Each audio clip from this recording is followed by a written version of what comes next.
18h, 19h.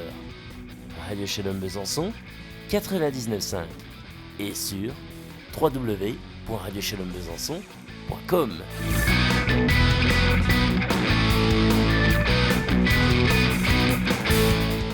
Bonsoir à tout le monde, bonsoir à toutes et à tous, bonsoir Thomas, bonsoir Fred. Bonsoir Fred. Bon, on est obligé de s'échanger les micros, hein. on a des micros en moins ce soir, donc on va s'échanger. Ou je vais rien dire sinon, pour le plus grand bonheur de tout le monde. Ben non, faut participer. Alors ce soir, on va revenir déjà sur la première division féminine. Vous entendrez la réaction justement d'Alex Morgan. On va parler de la Ligue 1, on va parler de la Ligue 2 avec le FC Sochaux-Montbéliard qui se déplace ce soir au stade du Hainaut du côté de Valenciennes. Mais on va revenir aussi sur le match face à Clermont. Et pour ça, on aura l'attaquant du Clermont Foot, Rémi Dugimon, qui sera avec nous un peu plus tard dans l'émission. On reviendra aussi sur ce qui s'est passé en Ligue 2 ce week-end. En fin d'émission, on parlera un petit peu de la CAN avec les premiers résultats et des équipes qui étaient favorites qui se sont fait accrocher, mis à part le Sénégal. Et puis en fin d'émission, on reviendra sur l'actualité région avec le match ESBF Fleury. On était présent sur place avec l'équipe de Soyons Sport et on a repris les réactions de l'entraîneuse. Oui, c'est ça, hein, j'ai pas fait d'impair. Hein, l'entraîneuse Raphaël Tervel, Marine Dupuis, la capitaine de cette équipe de ESBF, et Amanda Kolsinski qui, bien sûr, joue en équipe de France et est l'ailière de cette équipe de handball. Allez, c'est parti tout d'abord avec la D1 féminine. On va vous donner les premiers résultats. C'était la 12e journée avec une place. Ah oui, j'allais oublier. Il y aura une place à gagner dans l'émission pour justement le match Sochaux-Clermont du vendredi 20 janvier. Allez, on part cette fois-ci du côté de la première division féminine avec la 12e journée avec l'Olympique Lyonnais qui s'est imposé du côté de Guingamp 3-0. Avec Montpellier qui a battu le Paris Saint-Germain 2-1. Un match a été reporté ce dimanche, c'est Saint-Étienne-Metz. Il y avait d'autres rencontres prévues ce dimanche avec Juvisy qui s'impose devant Albi 3-0. Marseille a battu Rodez 3-1. Bon, Marseille a quand même gagné ce week-end, on en reparlera. Soyo a battu Bordeaux 2-0. Mais on va tout d'abord écouter Alex Morgan. Bon, tout le monde sait qui est Alex Morgan.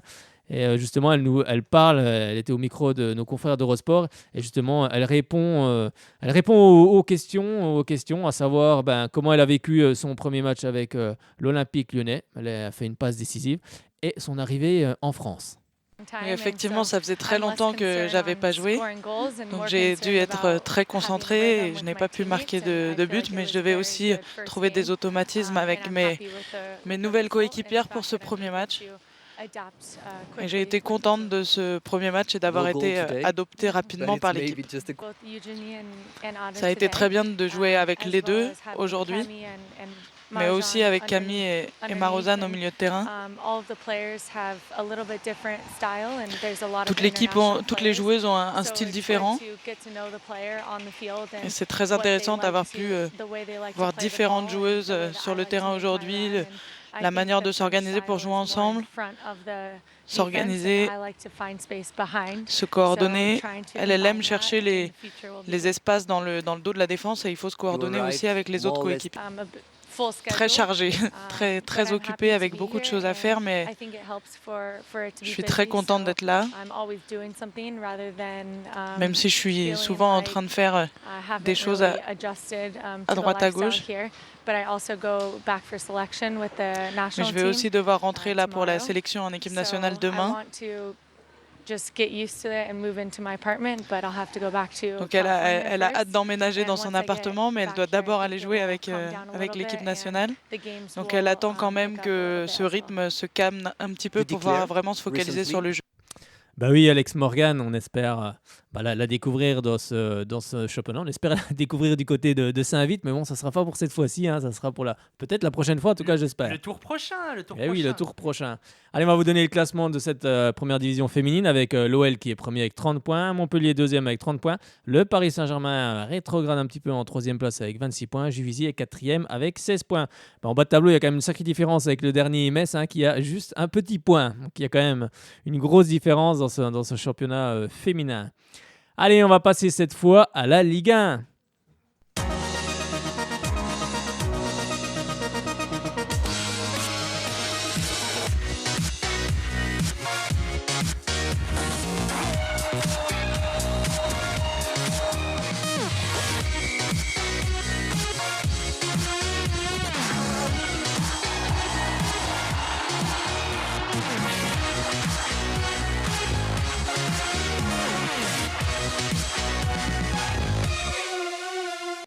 Et oui, le beau jingle de la Ligue 1, on va s'intéresser au premier match qui a eu lieu ce vendredi avec Lille qui recevait l'AS Saint-Étienne. Et ça commence mal pour cette équipe de Lille qui encaisse un premier but par quelqu'un qu'on connaît bien par ici, Romain Hamouma, à la 17e minute de jeu. Mais finalement, Nicolas Depréville va égaliser à la 71e minute de jeu pour cette équipe lilloise avec le au revoir du président Sédou qui quitte ses fonctions. Il ne quitte pas le stade de Lille parce qu'il va y revenir bien évidemment en tant que supporter. Mais il quitte la présidence car le club a été vendu à Gérard Lopez. Et c'était une petite transition, donc beaucoup d'émotions pour lui lors de cette soirée. On va justement écouter les réactions de Depréville, des deux buteurs, Hamouma aussi, Romain Hamouma, Sédou et Gérard Lopez. Ouais, ça fait plaisir de marquer joli but. Maintenant, j'espère, même si on en met des dégueulasses, d'en mettre plus.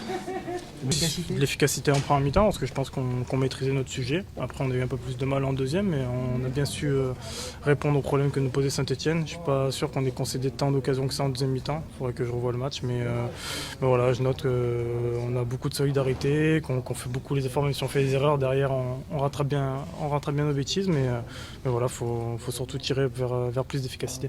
C'est vrai que c'est particulier parce que c'est ce monsieur qui a tout fait pour que je vienne et je suis content de lui donner ce but ce soir pour éviter une défaite, mais on aurait aimé lui donner la victoire parce qu'il a fait beaucoup pour ce club et on aurait aimé lui rendre beaucoup. C'est une belle action, il laisse passer le ballon, c'est bien, 1-0, ça nous a mis bien dans le match, ça a concrétisé notre bon début de match.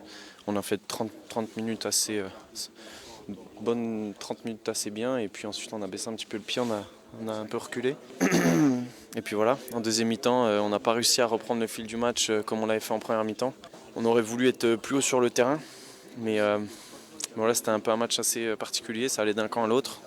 On a eu quelques situations où on aurait pu mieux jouer les coups et mettre ce deuxième but et malheureusement on ne le fait pas et eux mettent un magnifique but. Donc voilà, c'est un score entre guillemets je pense logique. Une déception parce qu'en 2017 voilà, on a envie de mieux faire que ce qu'on a fait auparavant et on est en train petit à petit de trouver des choses intéressantes. Après il faut continuer à travailler pour essayer que ça dure sur un match entier. Je sais pas si vous avez envie d'avoir les 2 dernières minutes, c'est bien, comment ça s'appelle, les 5 dernières minutes, non? Il faut bien conclure, merci. Parce que j'ai l'impression que certains ne se rendent pas compte que le LOSC m'a donné beaucoup d'émotions. Alors je veux dire merci au LOSC de toutes ces émotions que j'ai eues pendant 15 ans.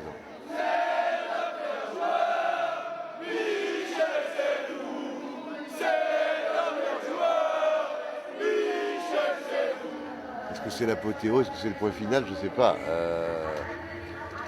J'ai pas encore tout pris, même si j'ai tout vu. J'ai pas encore tout digéré. J'ai pas encore dit assez au revoir aux supporters. J'ai pas encore fait plein de choses.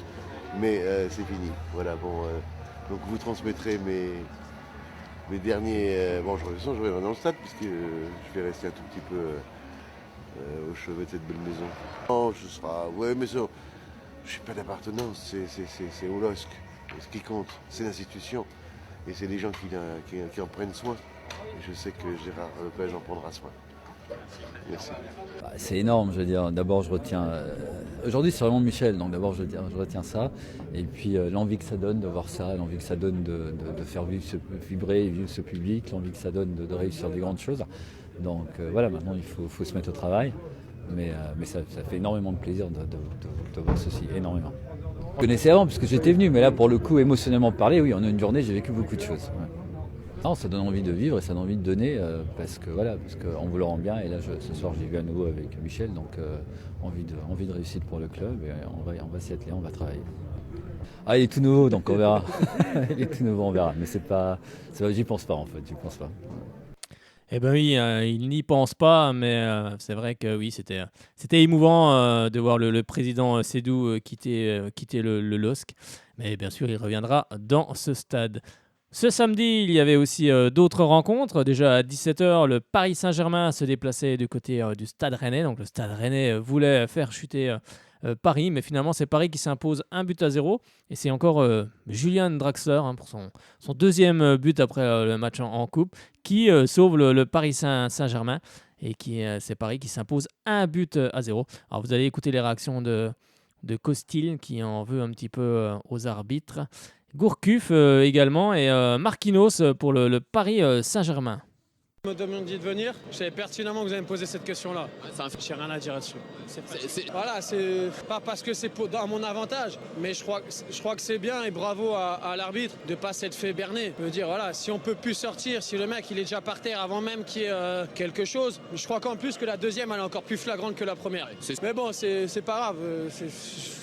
Paris est une grande équipe et voilà, mérite sa victoire et je leur souhaite une très belle saison, sauf dans 15 jours on a une troisième manche contre eux en coupe et on essaiera cette fois-ci de l'emporter. On a eu des temps un peu plus forts, même en première mi-temps, un petit peu en deuxième aussi. Mais bon, il faut dire que contre ce genre d'équipe, quand ils ouvrent le score, ça devient difficile. Ils ont une bonne conservation du ballon, même s'ils n'ont pas été extrêmement dangereux, mais ils font courir l'adversaire et ça use.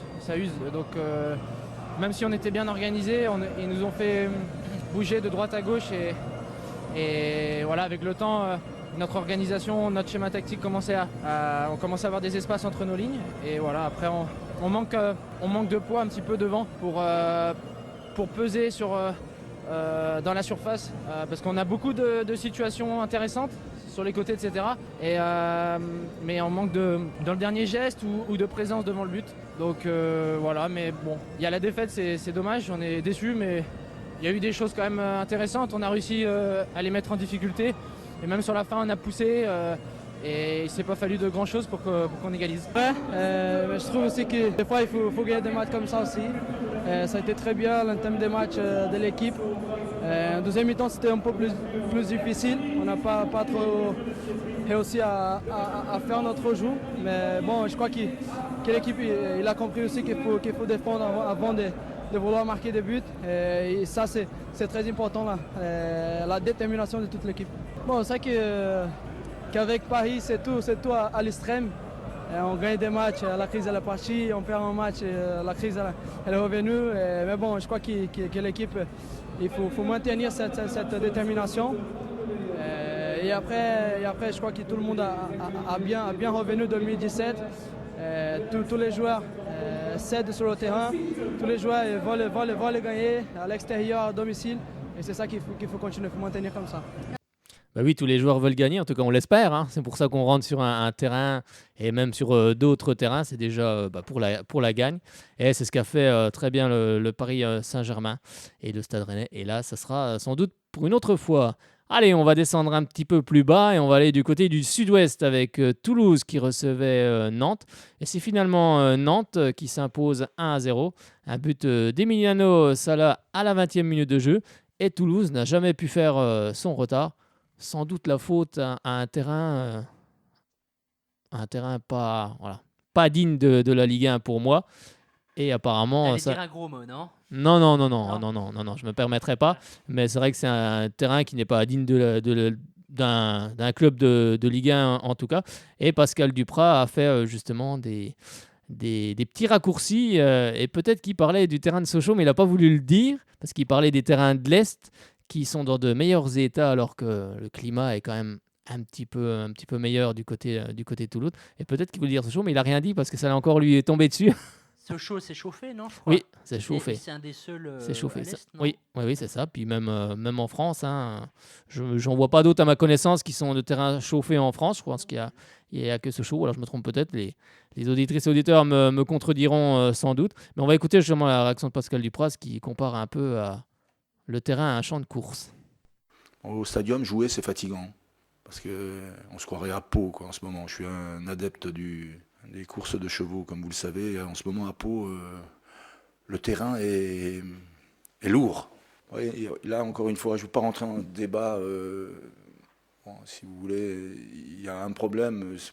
Je l'ai soulevé, mais c'est surtout pour la crédibilité de notre club, par voie de conséquence, la crédibilité de la ville. Se fait-il qu'est-ce que je pourrais prendre comme exemple ? où il fait froid, vraiment des endroits où il fait très froid, où il pleut beaucoup. Je vais pas citer de clubs parce que autrement je vais encore me faire tomber dessus. Mais il y a des endroits où il pleut plus, où il fait plus froid qu'ici, où les pelouses sont en parfait état. Donc ça peut pas être le temps. Mais c'est décevant. J'ai pris un coup de mou dimanche, pour la première fois depuis que je suis à Toulouse. Je prends un espèce de double coup de massue dimanche. D'abord en m'apercevant que derrière nous, alors d'habitude c'est des abonnés, il n'y avait que des Toulousains marseillais, donc ça, je l'ai suffisamment dit.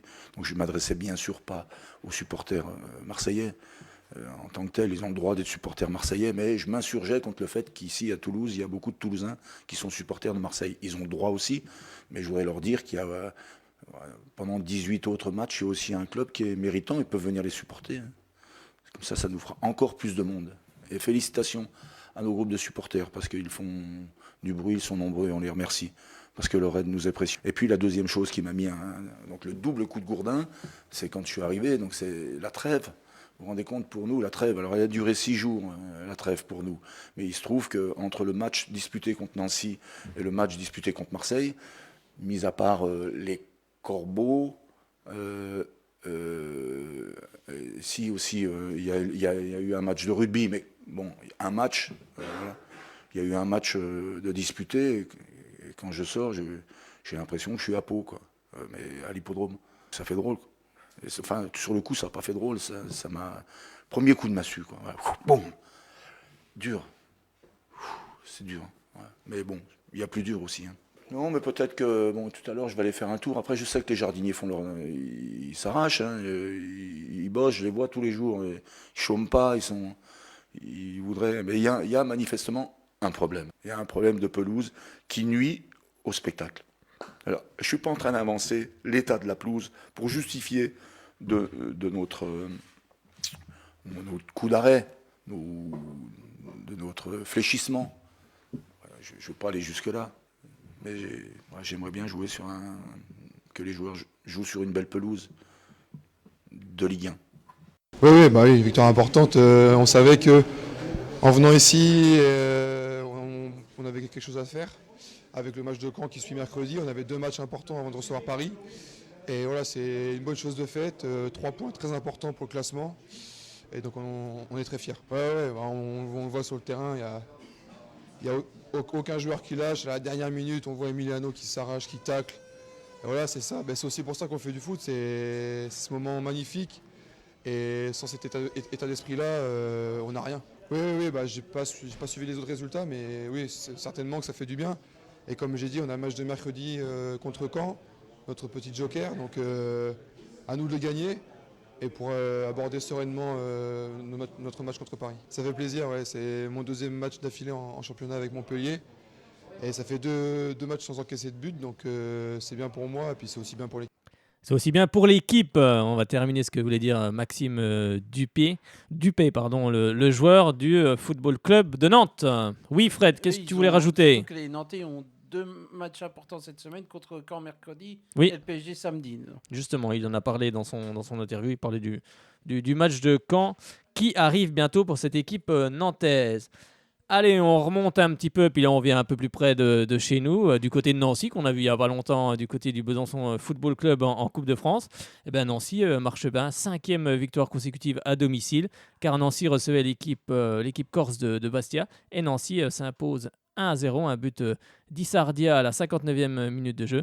Vous allez entendre justement les réactions du coach Pablo Correa, satisfait, et Ciccolini qui lui est un petit peu moins satisfait. Mais au vu du match... parce que la première grosse occasion, c'est Sébastien qui l'a eu. Voilà, le groupe il a eu le mérite de tenir les matchs, malgré une première mi-temps très, très difficile pour nous, pas seulement pour le terrain. Je pense que l'adversaire il était pour quelque chose. Mais en deuxième mi-temps, on a réglé certaines choses et on a vu surtout...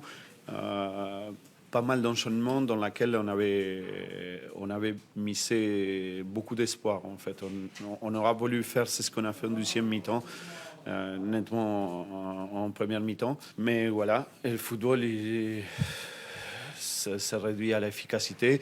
Et nous, on a trouvé, en tout cas pour un moment, parce qu'on a pu aussi sceller la victoire avant aussi. Moi, je pense que, vu les changements qu'on avait fait, tout ça, on était capable de faire deux mi-temps comme on a fait la deuxième mi-temps. Je sais aussi que les matchs de reprise, et aujourd'hui c'était un match de reprise de championnat, parce que le championnat il pèse, malgré tout ce qu'on peut dire, quand on va jouer des matchs de coupe, les matchs de championnat ils pèsent différemment dans l'état mental de l'équipe. Je savais que les matchs de reprise, et dans des conditions comme ça, c'est toujours des matchs généralement très difficile. Je pense que le match il a été équilibré en première mi-temps. On a eu des situations, pas beaucoup comme Nancy. Le match était équilibré. Après, la sortie de Marange nous a quand même déstabilisés parce que c'est lui qui a le plus de vécu et d'expérience derrière. On a changé, c'était pas trop mal, mais en deuxième mi-temps on a reculé. On était beaucoup moins bon à la récupération et dans l'utilisation du ballon. Après, sur 2 ou 3 détails, on a hésité, c'était approximatif, on l'a payé cash. Non, mais c'est trop peu pour gagner un match. C'est trop peu, il faut plus d'occasions pour gagner un match. Il faut qu'on soit meilleur dans l'utilisation du ballon et dans le dernier geste. C'est pas suffisant. C'est insuffisant pour gagner un match à l'extérieur. Il faut beaucoup plus de situations. Après, Nancy, ils ont eu des situations en fin de match quand on était 10, mais ils ont été beaucoup plus matures que nous. Bah oui, ils ont été plus matures et ils se sont imposés devant cette équipe Bastiès qui avait perdu Mathieu Péberne aussi en défense centrale. Qui, justement, on va en parler de Mathieu Pébernès, qui est du côté de Guingamp cette fois-ci. Et Lorient, pas Guingamp, qu'est-ce que je raconte, moi, du côté de Lorient, bien évidemment. Et c'est Lorient qui recevait justement Guingamp, et Lorient s'impose 3 buts à 1. Et c'est pourtant Guingamp qui avait ouvert le score par Yanis Salibur à la 40e minute de jeu. D'ailleurs, Mathieu Pébernès était au marquage, et il s'est un petit peu troué, Mathieu. Mais bon, il vient d'arriver dans cette équipe, donc il faut qu'il prenne aussi ses marques. Et ensuite, après, c'était le festival Majid Waris à la 72e. Jimmy Cabot sur penalty qui a bien suivi à la 82e et qui marque. Et Majid Waris à la 90e en fin de rencontre. Il faut dire que Guingamp était à 10. Kerbrat avait pris un rouge. Mais je pense que Majid Waris aurait pu en prendre un lui aussi. D'ailleurs, c'est ce qu'il dira à la fin de cette rencontre. Non, il a pris le rouge ou... je dis des bêtises, il n'a peut-être pas pris le rouge. C'est lui qui provoque le penalty, c'est sûr. Mais j'ai un doute là. J'ai un doute s'il a pris un carton rouge. Mais enfin, Majid Waris aurait peut-être dû en prendre un aussi parce qu'il a mis un bon coup aussi. Mais bon, l'arbitre ne l'a pas vu. Justement, vous allez écouter les réactions de Bernard Casoni, bien sûr satisfait. Jimmy Briand, un petit peu moins. Et Christophe Kerbrat, justement, qui revient sur le penalty et sur Majid Waris. De progresser, d'être performant. Je pense qu'on a gagné. On a gagné dans plein de domaines, on a progressé dans plein de domaines. Ça donne de la confiance aussi, cette victoire donne de la confiance. C'est bien. Ça a du caractère.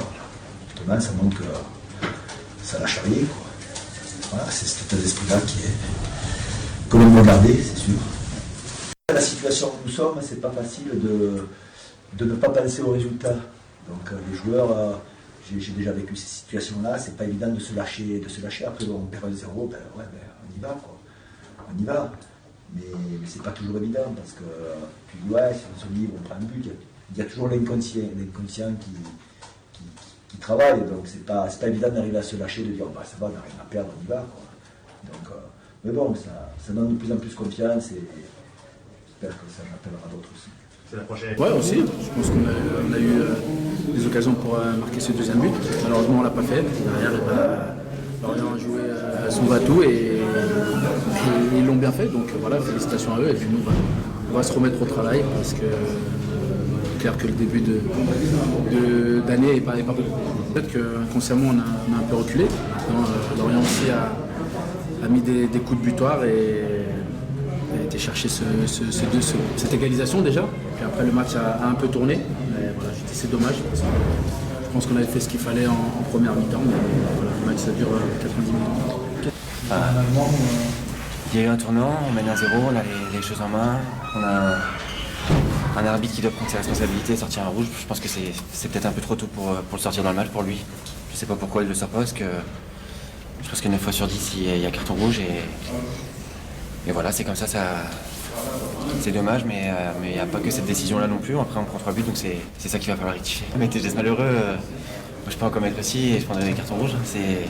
il me met un coup de pied et voilà, c'est comme ça. C'est comme ça, mais il n'y a pas eu de rouge pour Christophe Kerbrat, donc je lui avais collé un rouge. S'il écoute, il va pas être satisfait. Non, il n'y avait pas de rouge. Par contre, Majid Waris, c'était limite. C'était limite quand même l'action dont il est, en tout cas, dont il est l'auteur. Et ça aurait pu valoir un carton rouge. Mais c'est finalement Lorient qui s'impose 3-1. Lorient qui revient bien, on regardera dans le classement tout à l'heure, mais il remonte bien, c'est Lorientais. Avec Mathieu Pébernes qui justement disputait son premier match sur les couleurs lorientaises dans l'axe central. Donc c'est sûr qu'il faut que Mathieu prenne ses marques, mais on voit qu'il est déjà le patron de la défense. Il a beaucoup parlé pendant cette rencontre. En tout cas, on lui souhaite de se maintenir avec cette équipe lorientaise. Avec le prochain match, et là, on redescend du côté du stade de la Mosson, c'était du côté de Montpellier. Montpellier qui recevait l'équipe de Dijon. C'est Dijon qui a ouvert le score par Julio Tavares à la 27e minute de jeu sur une incompréhension entre Pionnier, le gardien de cette équipe de Montpellier, et son défenseur. Ils se sont troués tous les deux. Ils se sont sans doute pas parlé. Et Julio Tavares était en embuscade et il marque tout seul dans le but montpelliérain. Et en fin de partie, c'est Jérôme Roussillon sur le côté gauche qui, d'une belle frappe enroulée à 87e minute de jeu, égalise pour cette équipe de Montpellier. C'était très très chaud. On reparlera justement de Montpellier et de l'entraîneur, de ce qui se passe entre Hans et puis Louis et Nicolas. Mais on va écouter tout de suite les réactions. Alors, où c'est que j'ai mis Montpellier? Montpellier est derrière. Voilà. Hans et Dalloglio. Le match, je pense qu'on doit l'emporter, très franchement. Et Dijon peut l'emporter aussi. Et je veux dire par là que on manque le coach en première mi-temps parce que je pense dans notre organisation, dans nos choix de jeu, sur nos préparations d'action, ça a été très bon.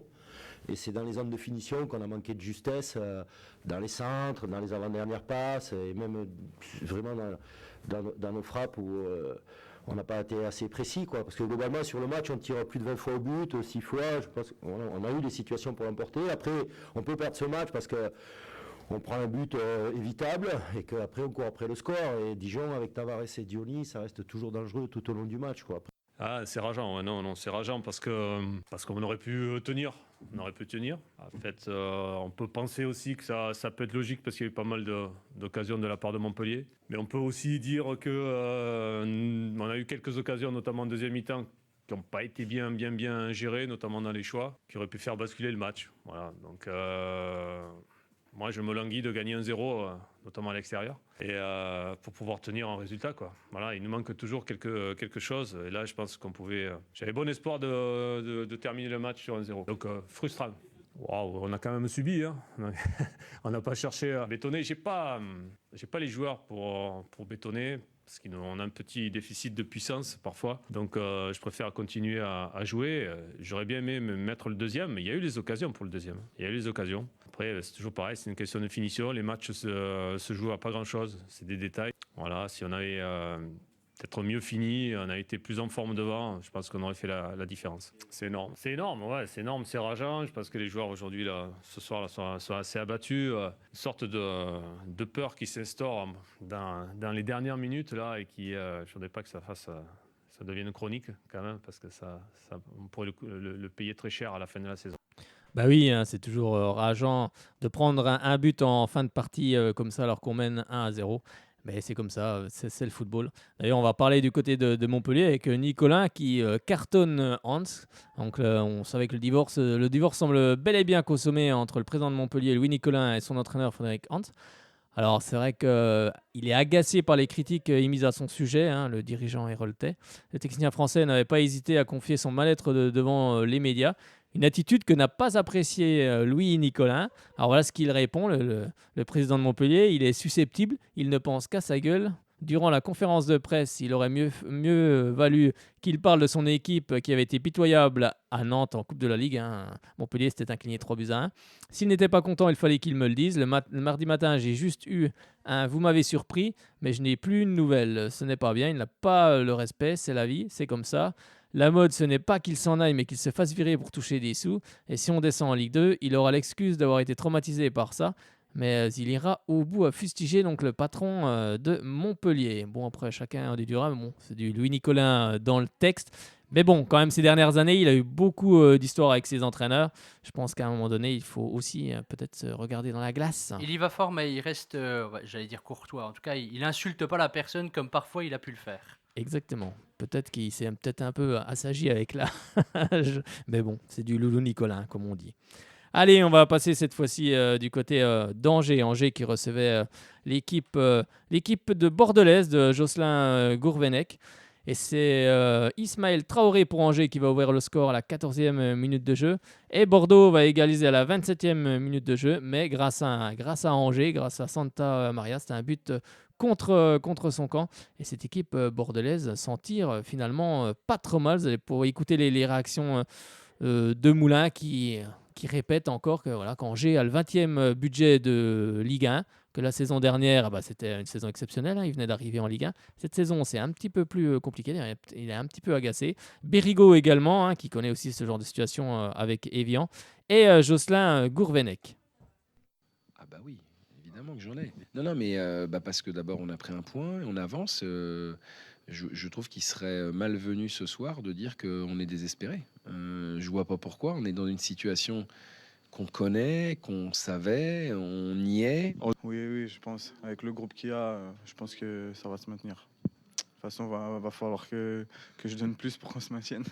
On se crée un handicap. Après, ce qui est bien, c'est de revenir au score. On l'avait fait mercredi déjà contre Guingamp. Je préférais mener qu'être mené. On a eu aussi on a subi un peu au début leur jeu long et leur engagement. Et puis sur un renvoi de corner, on n'est pas présent. On a quand même réussi à revenir assez vite. C'était important. C'est pour redonner confiance à tout le monde et on n'a pas, encore une fois, on n'a pas grand-chose à se reprocher, si ce n'est d'être plus précis pour mettre le deuxième, tuer le match et prendre 3 points, ce qu'on voulait. On a joué dimanche, on a joué mercredi, un quart de finale de Coupe de la Ligue. On a rejoué là, ça fait 3 matchs en 6 jours, 7 jours. Donc c'est peut-être qu'on a manqué un peu de fraîcheur au cœur du jeu pour avoir un pressing plus efficace. Mais on a répondu présent quand même, ça a été beaucoup de jeux longs, encore plus à l'heure de jeu quand Pavlovic est rentré devant. Et là, il fallait répondre parce qu'il a obtenu des coups francs, donc forcément c'était des ballons mis dans la boîte. Et là-dessus, on a plutôt bien défendu sur ce qui reste un des points forts d'Angers depuis l'année dernière déjà. Après, il nous a manqué peut-être un peu de fraîcheur et de lucidité pour mieux finir. Mais ça reste un point pris à l'extérieur. J'aurais aimé 3. On s'est qualifié 2 fois cette semaine. Voilà, 3 points auraient été parfaits pour entamer 2017 sur les 15 premiers jours. On va se contenter de ce point. Bah oui, il faut se contenter de ce point du côté de Bordeaux. Vous l'avez entendu dans l'interview, avec Pavlovic, le joueur d'Angers qui est défenseur et qui s'est retrouvé avant-centre car il mesure, écoutez bien, 1m97. Donc il est même plus grand que l'ancien joueur de Marseille, Van Buiten. Vous vous rendez compte ? 1m97, mais bon, finalement ça n'a pas trop payé pour cette équipe angevine. Par contre, il a pris un bon carton jaune. Il est limite rouge quand il a fait un tacle. Bien sûr, il a fait un tacle de défenseur en étant en attaque. Forcément, ça fait plus de dégâts. Donc, il a eu très très chaud. Allez, on passe cette fois-ci à Nice. Nice qui devait l'emporter, qui voulait surtout l'emporter. Et puis Metz, par contre, qui voulait se rassurer lui, parce qu'en ce moment, c'est pas très brillant pour cette équipe de Metz. Au-delà des points, au-delà de la sanction infligée par la Ligue de football professionnel. Il fallait se rassurer, ça a fait 0 partout, finalement ils l'ont fait, les médecins. Vous avez justement écouté la réaction de Cosiello, qui jusque-là était sur le banc cette saison, il a moins joué que la saison dernière, et il profite de certaines absences. Et Franck Signorino également du côté de Metz. Ouais, je pense que c'est 2 points de perdus, on avait à cœur de gagner ce match. C'est en gagnant ce genre de match qu'on voit si une équipe est capable de rester au top du championnat. Mais bon, je pense que c'est 2 points de perdus, mais il y en a encore plein à prendre et ça commencera directement par la victoire au derby. Oui, non, je ne sais pas si c'est un peu de ça. Je pense c'était un match équilibré. Ils sont venus avec des intentions plutôt défensives. Nous, on n'a pas su marquer dans nos temps forts, bien qu'on n'ait pas eu énormément non plus d'occasions. Donc voilà, on sort quand même frustré de ce match. Oui, je pense que les absences, notamment de ces 2 joueurs, ont pesé. Je pense aussi à Mika Seri. Donc voilà, mais bon, on doit faire avec. On va avoir le retour de pas mal de renforts prochainement et c'est du positif pour l'équipe. Bah oui, c'est puisque voilà, c'est des matchs qu'il faut gagner pour pouvoir prétendre au podium final ou aux places européennes. Mais bon, je pense que encore une fois, il y a encore beaucoup de matchs à jouer. Rien n'est encore joué, loin de là. Donc voilà, c'est un point pris tout de même, on n'a pas perdu. Mais il faut gagner ces matchs-là si on veut prétendre à de très belles choses en fin de saison. J'étais très surpris parce que franchement, ça faisait un moment qu'on n'avait pas joué et en arrivant ici, je pensais qu'il y avait eu un événement, un match de rugby ou un concert ou je sais pas quoi. Donc finalement, ouais, c'est dommage parce que on aime bien jouer sur des belles pelouses pour pratiquer notre jeu, c'est important. Mais bon, ça fait partie aussi du match et voilà, ça nous a pas aidé. Sur l'ensemble du match, en lui-même, on aurait pu espérer davantage, enlever quelque chose de plus si on avait fait preuve de plus d'audace, de plus de réalisme, de plus de confiance. C'est vrai qu'on est une équipe qui était en proie au doute ces dernières semaines. Après nos 2 éliminations, même si on avait montré un visage assez conquérant et cohérent contre le Paris Saint-Germain, on avait quand même perdu par 2 buts d'écart et on était venu ici non pas en victime mais en voulant rester sur la même cohérence de match, la même cohésion d'équipe, la solidarité et c'est ce qu'on a fait. Et c'est vrai que contre Nice, on a répondu présent, on a été vraiment solide. Nous caractérise là depuis 2 matchs où on est solidaires les uns envers les autres et surtout ça faisait longtemps qu'on n'a pas pris de but. Et qu'on avait fait des matchs sans prendre de but. Et là, on a réussi. Et à partir du moment où tu prends pas de but, tu prends des points. Peut-être le faire. Ah. Oui, ça devrait peut-être le faire. Mais non, ça ne l'a pas fait, ni pour Nice, ni pour Metz. Là, on a été pris. Là, j'ai été pris au dépourvu, là. Bah oui, ça cause pendant les sons. Oui. Ah, donc, j'étais en train de parler de tout à fait autre chose. Donc, allez, on va revenir à cette 20e journée de Ligue 1 avec un autre match. C'était du côté du Stade Malherbe de Caen où il y a eu des buts. Les Canets recevaient l'Olympique lyonnais. Et c'est Caen qui s'impose 3-2. Des premiers buts de Maxwell Cornet à la 8e pour Caen, mais contre son camp. Et ensuite, c'est Ivan Santini à la 29e minute de jeu sur penalty qui donne un avantage conséquent à cette équipe de Caen, 2-0. Et c'est finalement Lyon qui va revenir avec un doublé de Lacazette, 35e sur penalty et 45e. Et Ivan Santini va donner la victoire à cette équipe de Caen à la 101e minute de jeu. Mais pourtant, Lyon a poussé en fin de partie avec une barre transversale. Lyon a vraiment tout fait pour aller chercher cette égalisation, mais ça n'a pas suffi. Justement, on va écouter un ancien Lyonnais, Rémi Vercoutre, et on va écouter aussi Anthony Lopez, les 2 gardiens. Honnêtement, je ne sais pas si c'est un résultat logique. On a fait preuve de don de soi, on a donné tout ce qu'on avait dans le ventre, mais bon. Il faut bien avouer quand même que l'OL nous est supérieur techniquement. Ils nous ont posé d'énormes problèmes. Nous, on a fait valoir des valeurs qui nous sont chères, de cœur, d'envie, d'abnégation, de solidarité. Ça ne se passera pas toujours comme ça. Ce soir, on a eu 100% de réussite. 2 barres, Alex qui à un moment donné veut frapper, une mode qui enlève. Enfin voilà, donc on est très heureux, on est très fiers de ce qu'on a fait ici au Stade Malherbe, mais voilà, si Lyon joue comme ça à chaque match, je pense qu'ils vont gagner beaucoup plus de matchs qu'en perdre. On s'attendait vraiment à un match comme ça. Après, voilà, quand on met 30 minutes à rentrer dans son match, c'est très compliqué. On part déjà avec un handicap assez fort, avec 2 buts encaissés, donc il a fallu remonter, on l'a fait, mais on n'a pas eu les ressources nécessaires ou l'étincelle pour mettre ce 3e but avant qu'on encaisse nous le 3e, mais voilà, il va falloir travailler ce qui n'a pas été bon, garder ce qui a été bon et tout mettre en place pour être prêt pour la session de Marseille dimanche soir.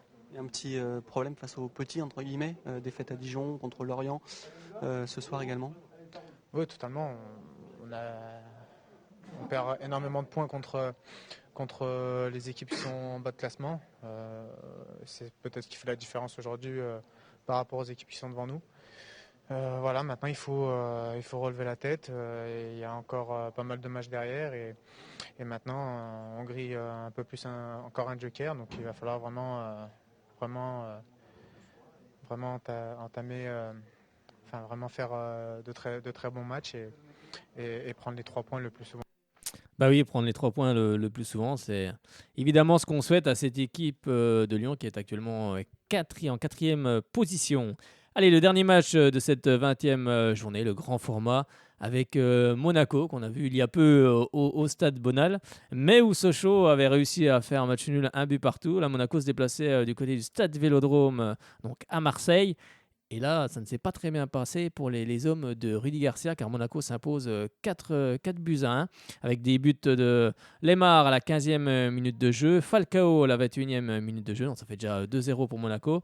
À la 28e, Rolando réduit le score, mais ensuite, Festival Silva à la 45e et 56e minute de jeu, et ça fait finalement Monaco s'impose 4 buts à 1. Les réactions justement du double buteur Bernardo Silva et Rod Fanny côté de l'OM qui...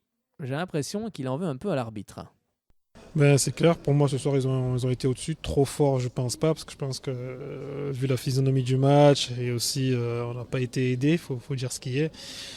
Ça aurait pu être beaucoup mieux, mais après c'est vrai que dans la gestion du match et dans les contre-attaques etc. ils ont été très forts, donc faut pas leur enlever ça.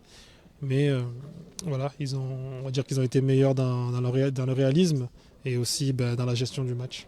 Après, quand on est mené avec tous ces buts d'écart contre une bonne équipe, c'est plus le même match. Donc la physionomie du match a été clairement bousillée par ces décisions.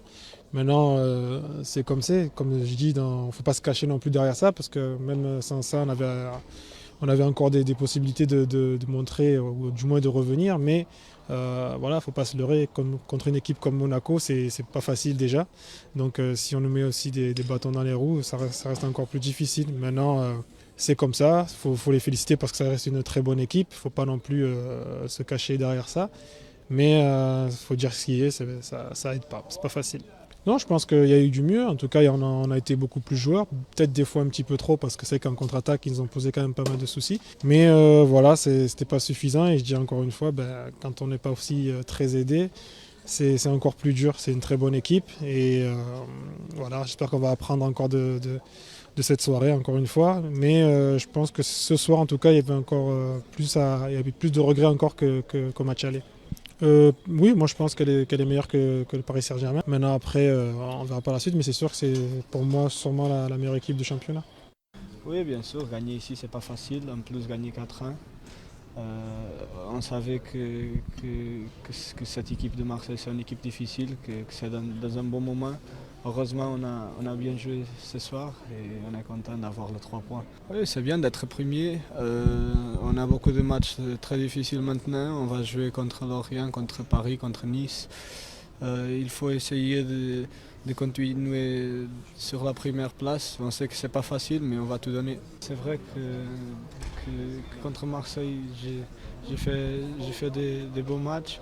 Je suis content parce que c'est un rival de Monaco et c'est toujours bien d'être bien sur ce match. On marque beaucoup de buts, on joue ensemble, on est très bien coordonnés. C'est bien pour notre équipe de continuer comme ça et de jouer ensemble pour gagner le plus de matchs possible. Non, la pression, on a toujours la pression. C'est bien d'avoir la pression. Tous les joueurs qui aiment jouer le foot et qui ont la passion d'arriver à un bon niveau aiment cette pression et c'est bien de l'avoir. Bah oui, c'est bien de l'avoir, la pression. On fait souvent des bonnes choses avec la pression. Et cette équipe de Monaco, oui, c'est la pression, mais c'est pas celle à laquelle tu penses, Thomas. Non, je pense à rien. D'accord. Allez, on va vous donner justement le classement de cette Ligue 1 avec premier Monaco et Nice avec 45 points. Troisième, le Paris Saint-Germain 42. Ensuite, Lyon 34. Cinquième, Guingamp 30. Sixième, Marseille 30. Ensuite, en bas de classement, 18e, Angers 20 points. 19e, Metz 20 points. Et 20e, Lorient 18 points. 18 points, à savoir qu'aussi que le 11e est Nancy avec 24 points. Donc il n'y a que 6 points d'écart entre le 20e et le 11e. Donc ça va être chaud pour la descente aussi cette saison. Allez, on va passer cette fois-ci à l'actualité Ligue 2 avec une info transfert concernant Sochaux.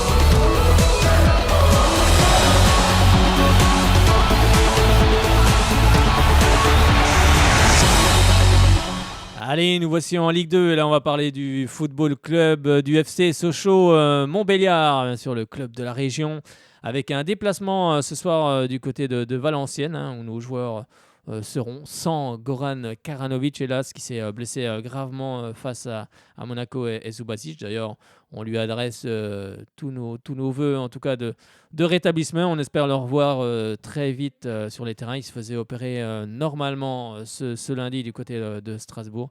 On espère, en tout cas, on lui souhaite un très bon rétablissement. Allez, une petite info transfert qu'on vient de me faire parvenir. Apparemment, le FC Sochaux-Montbéliard va enrôler, si l'on peut dire, le milieu offensif international tunisien Mohamed Larbi, 31 ans. Il devrait arriver à Sochaux demain. Il devrait s'engager pour 18 mois avec le club doubiste. Alors, c'était un attaquant, un attaquant en tout cas est attendu dans le Doubs d'ici la fin du mercato. Il faut rappeler que Mohamed Larbi avait résilié son contrat avec le Gazélec Ajaccio au mois de novembre. Hein. Donc, on peut donner peut-être quelques stats concernant le joueur corse. Bon, les stats en Ligue 1, hein, en 2015-2016, il avait joué 30 matchs, dont 26 titulaires, et il avait marqué 9 buts. Il avait marqué 9 buts en Ligue 1. Ensuite, l'année d'avant, il était en Ligue 2, hein, du côté d'Ajaccio. Il avait fait 30 matchs également avec 8 buts. Donc, c'est une excellente recrue si vraiment l'information est confirmée, ce que je ne doute pas. Donc voilà, donc sans doute l'arrivée de Mohamed Larbi du côté du FC Sochaux-Montbéliard.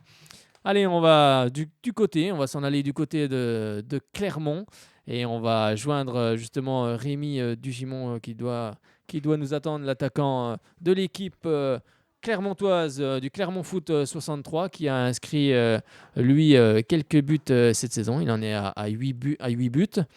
Donc c'est tout de même pas mal. Avec son compère de l'attaque Mamadou Thiam, ça fait 14 buts à eux deux. Donc un beau duo pour cette équipe de Clermont. Donc on va justement parler avec lui du prochain match car ce sera ce vendredi 20 janvier. Le Clermont Foot arrivera du côté du stade Bonal. Oui, 2 matchs dans la semaine pour les Sochaliens avec un premier match ce soir du côté du Nord. Et ben justement, on va accueillir Rémi Dugimon. Bonsoir Rémi Dugimon. Bonsoir. Comment allez-vous ? Ça va très bien, merci. Tout d'abord, on tient à vous souhaiter une très bonne année et surtout une bonne santé pour 2017 et puis aussi beaucoup de buts avec cette équipe de Clermont. Merci, c'est gentil. Ouais, on va essayer de continuer. Alors moi, je voulais juste avoir des nouvelles parce que j'ai regardé un peu le multiplex ce vendredi. Je crois que c'est Julien Laporte qui a pris une grosse semelle, ce qui a provoqué l'exclusion du côté du Red Star, du joueur du Red Star. Ouais, il a pris un beau coup sur le moment. C'est vrai que il y a le joueur du Red Star qui est un peu en retard. Il vient un peu avec la jambe en avant. Oui. C'est vrai qu'il avait une belle trace sur le tibia, mais bon, ça a l'air d'aller. Il s'est entraîné normalement ce matin, donc je pense que voilà, c'est un méchant coup, mais il n'y a rien de mal. D'accord. Alors c'est vrai que Clermont est actuellement 8e avec 28 points. Comment vous jugez justement cette première partie de saison ? Je pense qu'on est tout simplement à notre place. Hein. C'est vrai que cette victoire de vendredi nous fait du bien, mais après, c'est vrai que cette première partie de saison, on a manqué de régularité. C'est vrai qu'on a été un peu inconstant dans nos performances. Donc voilà, on a su faire de très bons matchs comme aller gagner à Brest et d'autres un peu moins bons à domicile. Donc voilà, c'est vrai que on mérite notre place aujourd'hui. Je pense qu'on est là où on doit être. Maintenant à nous d'être un peu plus ambitieux et si on veut recoller un peu au wagon de tête, il va falloir être plus régulier sur la performance et enchaîner des bons résultats. Alors justement, quelle était l'ambition des dirigeants au début de saison ? Faire aussi bien que la saison dernière ? Ouais, voilà, c'est ça. Le plus important, c'est de se maintenir forcément le plus rapidement possible parce que c'est vrai que dans cette Ligue 2, on n'a pas un budget très conséquent, mais après, c'est sûr que les ambitions sont là. C'est vrai que c'est de faire au moins une bonne saison comme on a fait l'année dernière, finir voilà, dans les 7 premiers, c'est vrai que ce sera déjà une très très belle saison. Donc maintenant, comme je vous ai dit auparavant, à nous d'enchaîner les bons matchs pour réaliser les objectifs. Alors moi, j'avais cru lire que Corinne Diacre avait déclaré justement qu'elle souhaitait justement emmener Clermont en Ligue 1. C'est toujours un petit peu dans son optique ? De toute façon, que ce soit les joueurs ou les coachs, quoi qu'il arrive, je pense que tout le monde a la même ambition, c'est de viser le haut niveau. Donc forcément, qu'elle dit ça, c'est pas surprenant parce que c'est quelqu'un d'ambitieux et voilà, je pense qu'elle a envie de goûter au niveau comme tous les joueurs de son effectif. Donc voilà, si ça peut se faire avec Clermont, tant mieux. Alors c'est vrai que cette saison, vous avez marqué 8 buts déjà et Mamadou Thiam, lui, on est à 6 buts. Vous formez un beau duo d'attaque. Les joueurs prêtés par Dijon. L'attaquant de pointe, c'est lui. Moi, j'évolue plus sur le côté droit. C'est vrai qu'en tant qu'ailier, mais bon, c'est vrai que c'est bien pour l'équipe qu'un joueur comme Mamad Thiam s'impose clairement devant. Il faisait des bons matchs en début de saison, mais c'est vrai qu'il avait peut-être ce défaut devant le but où il y avait peu de réussite. Donc là, actuellement, il est en train de redresser la barre. Donc c'est bien pour lui, et c'est bien pour la confiance. Et puis c'est important pour une équipe d'avoir un buteur devant qui tourne bien. Donc voilà, j'espère qu'il va continuer. Alors c'est vrai, quand on regarde les stats de Clermont, elles sont assez équilibrées avec 23 buts pour et 19 encaissés. C'est souvent ce que recherche un entraîneur, l'équilibre. Ouais, bah de toute façon, on sait que la base, quoi qu'il arrive, surtout en Ligue 2, c'est d'avoir une bonne défense. Donc c'est vrai que pour l'instant, sur le niveau de la défense, on est bien, on prend peu de buts. C'est vrai que comparé à l'année dernière, on n'a pas pris de valise cette année. L'année dernière, je me rappelle qu'on avait pris un 6-2 à Nîmes, par exemple. Donc là, cette année, ça n'arrive pas. C'est vrai qu'on n'a pas de trou d'air derrière. Donc ça, déjà, c'est bien. Et puis après voilà, c'est à nous aussi devant, avec le peu d'occasions qu'on a, de les mettre au fond pour repartir des fois avec des 1-0 qui font du bien. Alors c'est vrai que dans notre jeu, vous avez récupéré deux ex-Sochaliens, Joseph Lopi et Thomas Gerber. Comment se sont-ils acclimatés? Bah, très bien, très bien. Bon, déjà Thomas, forcément que il s'est bien acclimaté. Bah, voilà, c'est un joueur qui avait connu la Ligue 1 avec Dijon, donc voilà, il avait ramené son expérience. C'est vrai qu'il a eu quelques pépins physiques, mais bon, j'ai pas de soucis par rapport à lui pour qu'il revienne dans le groupe. Et puis à côté, ouais, Joseph aussi. Bah, voilà, c'est des bons gars, bons gars, donc il n'y a pas de problème par rapport à ça. Après, je pense que nous, on a un groupe sain qui accueille bien les nouveaux. Je pense que c'est le discours aussi de eux, dès qu'ils sont arrivés, ils nous ont tous dit ça, que on est un groupe qui accueillait bien les nouveaux. Donc voilà, il n'y a pas grand chose à dire, à part qu'ils ont une très bonne mentalité et que voilà, ils rentrent bien dans le contexte clermontois, et puis voilà, très bonne adaptation, et puis voilà, les performances sont là, donc c'est bien. Alors c'est vrai qu'au match aller, Sochaux s'était imposé 2-1 avec un carton rouge pour Djalabé à la 30e minute de jeu. Et vous aviez marqué. Alors si on regarde un peu les matchs d'après, on a l'impression que cette défaite avait été salutaire, car ensuite vous avez enchaîné par 5 matchs sans défaite. Ouais, bah forcément, ça faisait jamais plaisir de perdre. Et puis en plus, c'est vrai qu'à l'aller, c'était un match un petit peu tendu, dû au carton rouge. C'était justifié, injustifié. Bon, on fera pas l'histoire, mais après, c'est vrai que c'est un match un peu chaud. Et puis voilà, c'est vrai que cette défaite, elle nous avait fait mal. Donc bon, après, voilà, on avait l'intention de réagir, et c'est ce qu'on a fait. On a réussi à faire cette série, comme vous venez de dire. Donc bon, faut espérer que cette série, elle continue. On est en train d'en commencer une. On en a commencé une déjà contre Orléans en fin décembre. On a gagné encore contre le Red Star, donc on espère qu'elle va pas s'arrêter là. Comment vous aviez trouvé justement cette équipe sochalienne lors de cette rencontre? Bon, c'était le début de saison, donc on sentait que voilà, peut-être qu'elle n'était pas forcément prête. C'est vrai que quand on regarde les matchs d'aujourd'hui, c'est peut-être différent. Maintenant, voilà, on sait que c'est quand même un très bon groupe qui a des très très bons joueurs, et que voilà, c'est quand même une équipe qui vise le haut de tableau Ligue 2. Donc non, on savait que c'est une équipe qui était armée pour jouer le podium.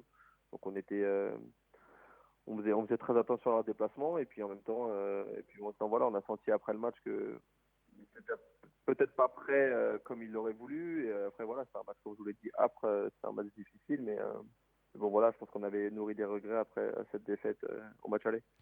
Alors c'est vrai qu'on pensait que cette saison serait peut-être un peu plus dure pour Clermont. C'est vrai que la perte du meilleur buteur Famara Diédioum, en fait il n'en est rien, car vous-même vous êtes à 8 buts en 18 matchs. C'est une très belle stat, hein. Je pense que c'est un de vos meilleurs en tout cas ratios en termes de buts depuis ces dernières saisons. Il me semble que vous devez être satisfait. Oui, sur un plan individuel, c'est vrai que c'est pas mal. J'ai marqué au maximum 8 buts dans une saison, donc là j'en suis à 8 et il nous reste encore 4-5 mois. Donc non, mais c'est bien. Après voilà, moi j'ai pas envie de m'arrêter là. J'ai encore envie d'aider l'équipe et d'être encore décisif pour mon club. Et puis après, c'est vrai qu'il a fallu faire du moins avec le départ de plusieurs éléments offensifs de l'année dernière, que ce soit Diédhiou, Boulaya, Laborde ou encore Ounou. Donc voilà, il avait tout à refaire dans cette équipe sur le plan offensif, mais bon, on voit que voilà, la mayonnaise elle prend au fur et à mesure, qu'il y a des nouveaux joueurs qui sont venus, qui commencent à s'installer, qui commencent à être très performants. Donc voilà, c'est de bon augure pour cette deuxième partie de saison.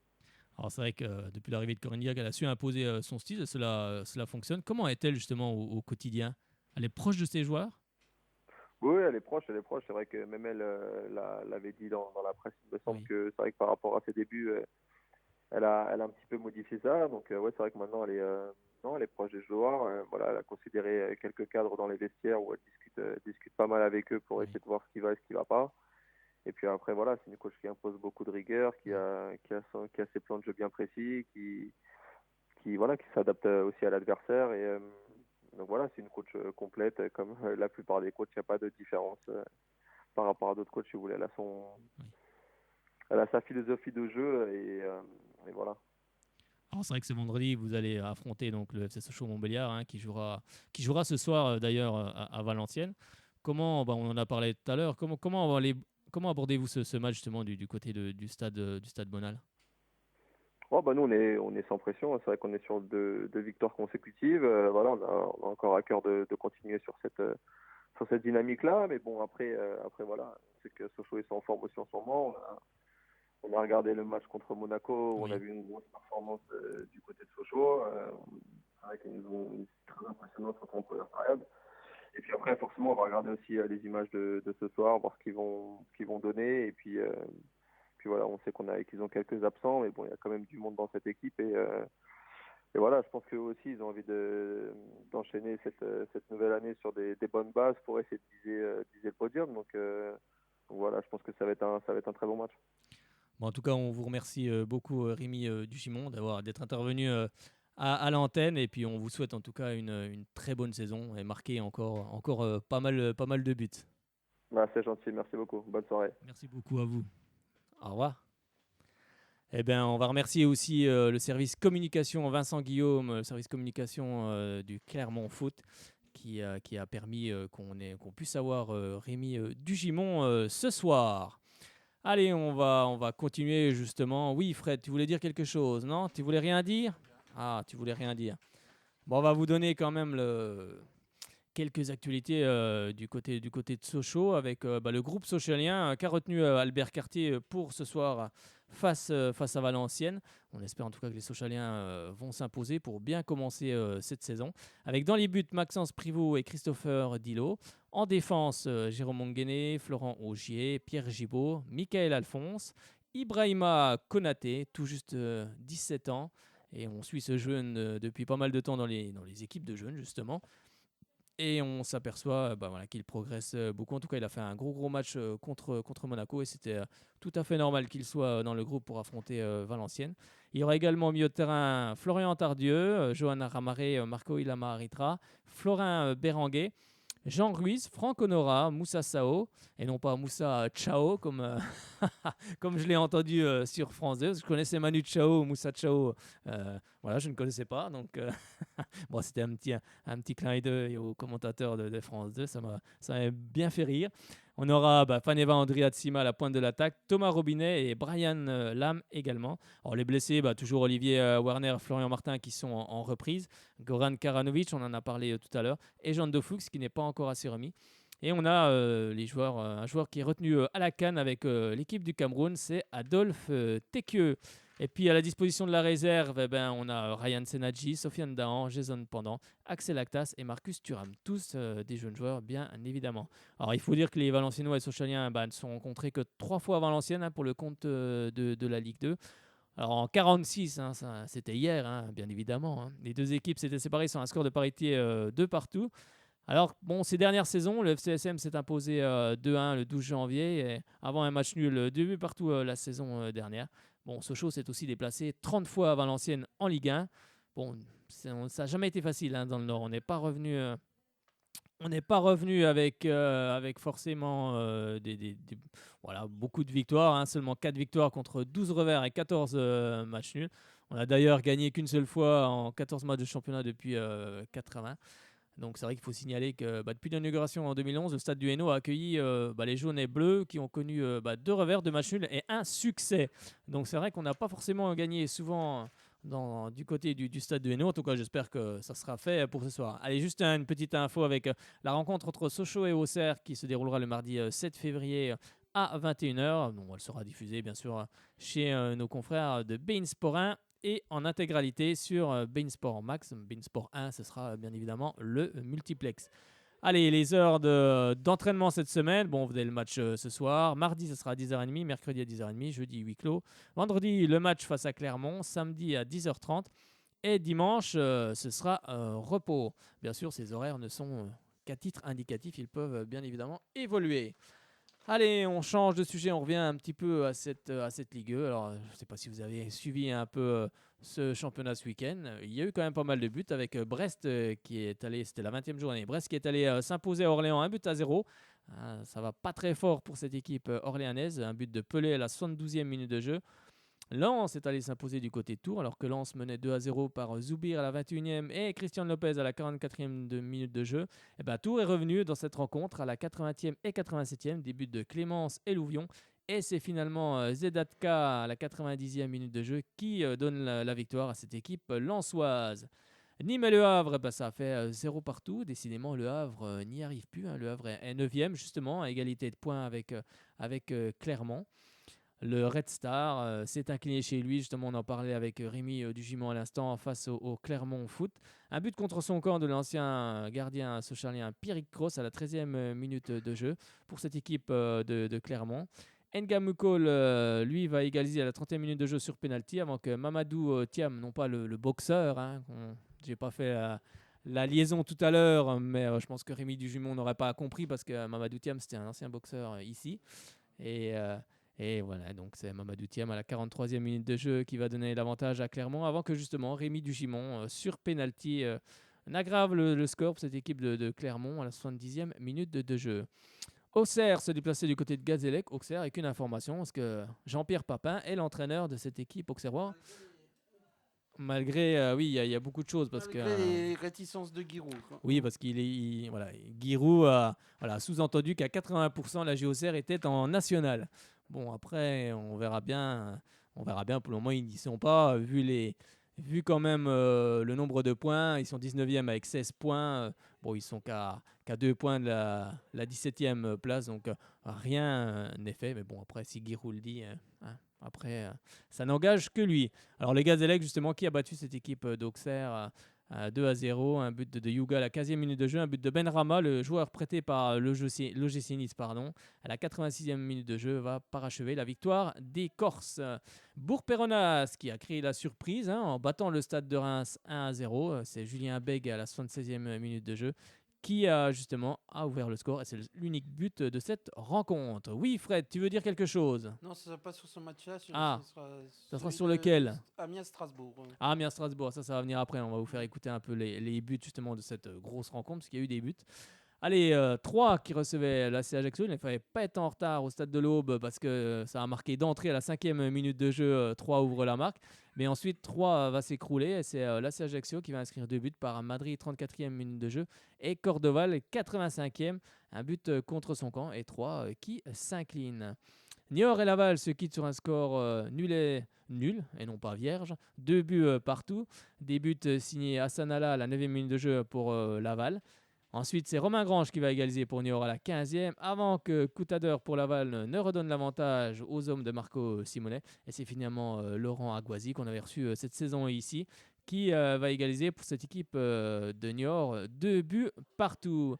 Allez, il y avait un match, on va en parler justement de ce match entre Amiens et Strasbourg, où ça a fait, Amiens s'est imposé 4 buts à 3. Alors ça a commencé déjà le festival par Charrier à la 13e minute de jeu qui ouvre le score pour Amiens. Ernest Seca à la 21e va égaliser pour Strasbourg avant que Camara ne double la mise pour Amiens.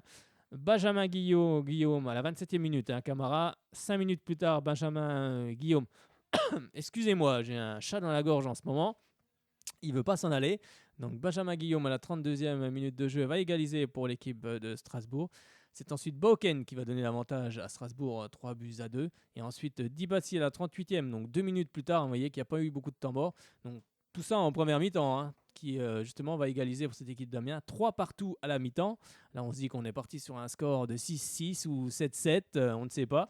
Et non, finalement, c'est Monconduit à la 88e minute de jeu. Une deuxième mi-temps un peu moins enjouée. Je pense que les joueurs étaient peut-être un peu fatigués. Et c'est Monconduit à la 88e minute de jeu qui va justement parachever. C'est le capitaine de cette équipe d'Amiens qui va en tout cas offrir la victoire aux hommes de Pélissier. Oui, Fred, tu voulais réagir? Surtout une action litigieuse dans ce match. C'est vrai.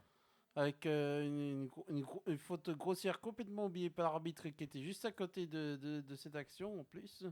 C'est vrai qu'il y a une faute grossière sur Ernest Seca, si je me trompe Ouais, pas. c'est bien lui, oui. Sur Ernest Seca, et c'est vrai que l'arbitre ne l'a pas vu, l'a laissé poursuivre le jeu, et ensuite ça a Par donné. contre, le joueur fautif peut se faire rattraper par la commission de discipline. Oui, bien sûr, parce vu que ça a été filmé. tous les matchs sont télévisés, donc forcément, il va sans doute se faire reprendre. On en saura plus par la suite. D'ailleurs, on va écouter justement les buts dans ce match. Vous allez voir que ça va d'un camp à l'autre, et c'est ça aussi qu'on aime en football. Camara, la bonne prise de balle, impeccable de Gopé Pempèche, ouverture du score. Avec l'aide du poteau, ça rentre. Charlie Sharp, Seca. On squatte les abords de cette surface de réparation. La remise elle est bonne pour Bauken. Petit ballon piqué, trop piqué. Oh non, ça prenait la direction du but. Ouais. Sauvetage. Fait sur sa ligne. Il part Ndour, je crois. Oui. Après deuxième poteau vers Guillaume. Non, avec la tête et l'égalisation. Seca. À force de pousser, ça rentre. Est-ce qu'Aboubacar Camara va recoller à son nombre de buts de la saison passée? C'est parti contre-pied. Et 2-1 pour Amiens. Oh yeah. L'heure de jeu est à peine dépassée que on en est déjà à 4 buts, mon cher Jérôme. Et puis on a vu ce ballon remis, c'est par un Amiénois dans la profondeur. Et c'est Baptiste Guillaume qui fait l'effort, qui passe devant Dibassi. Et puis c'est celui qui a obtenu la faute. Stéphane Bauken qui va se charger de le transformer. Ou pas. La course d'élan, c'est parti. C'est pleine lucarne. 3-2 pour la première fois de ce match. Strasbourg prend l'avantage. Copé Fenpage. Il s'est passé quelque chose. Ouais, il s'est passé quelque chose, mais on passe avec la... Oh la frappe! Oh la frappe! Match déglingo. 3 partout. C'est la 38e minute seulement. Mais pas pour Mamilone, mais pour Manzala. Face à Marister. Manzala qui repique. Oh, quel tac. C'est pas fini, mon conduit. Oh, quel but! Quel but! Il fallait que ça se finisse comme ça.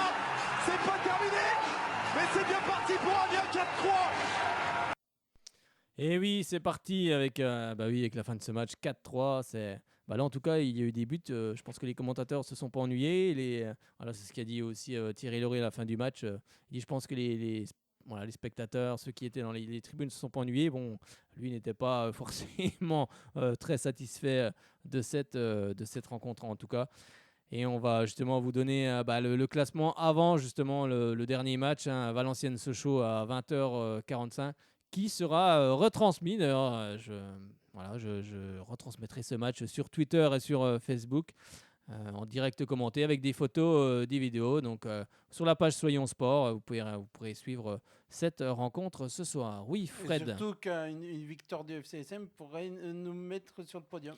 Exactement. Deuxième ex-aequo. Exactement, on va en parler juste après. C'est vrai qu'on pourrait être sur le podium avec Brest qui est premier avec 38 points, deuxième Lens 35 points, troisième Reims 33 points, ensuite on retrouve quatrième Amiens 32 points et Sochaux 5e 32 points, donc en cas de victoire ça ferait 32 plus 3, 35, donc on pourrait revenir à hauteur de Lens, donc ce serait une belle chose et puis ce serait bien de commencer l'année justement avant de recevoir Clermont Foot de ce vendredi.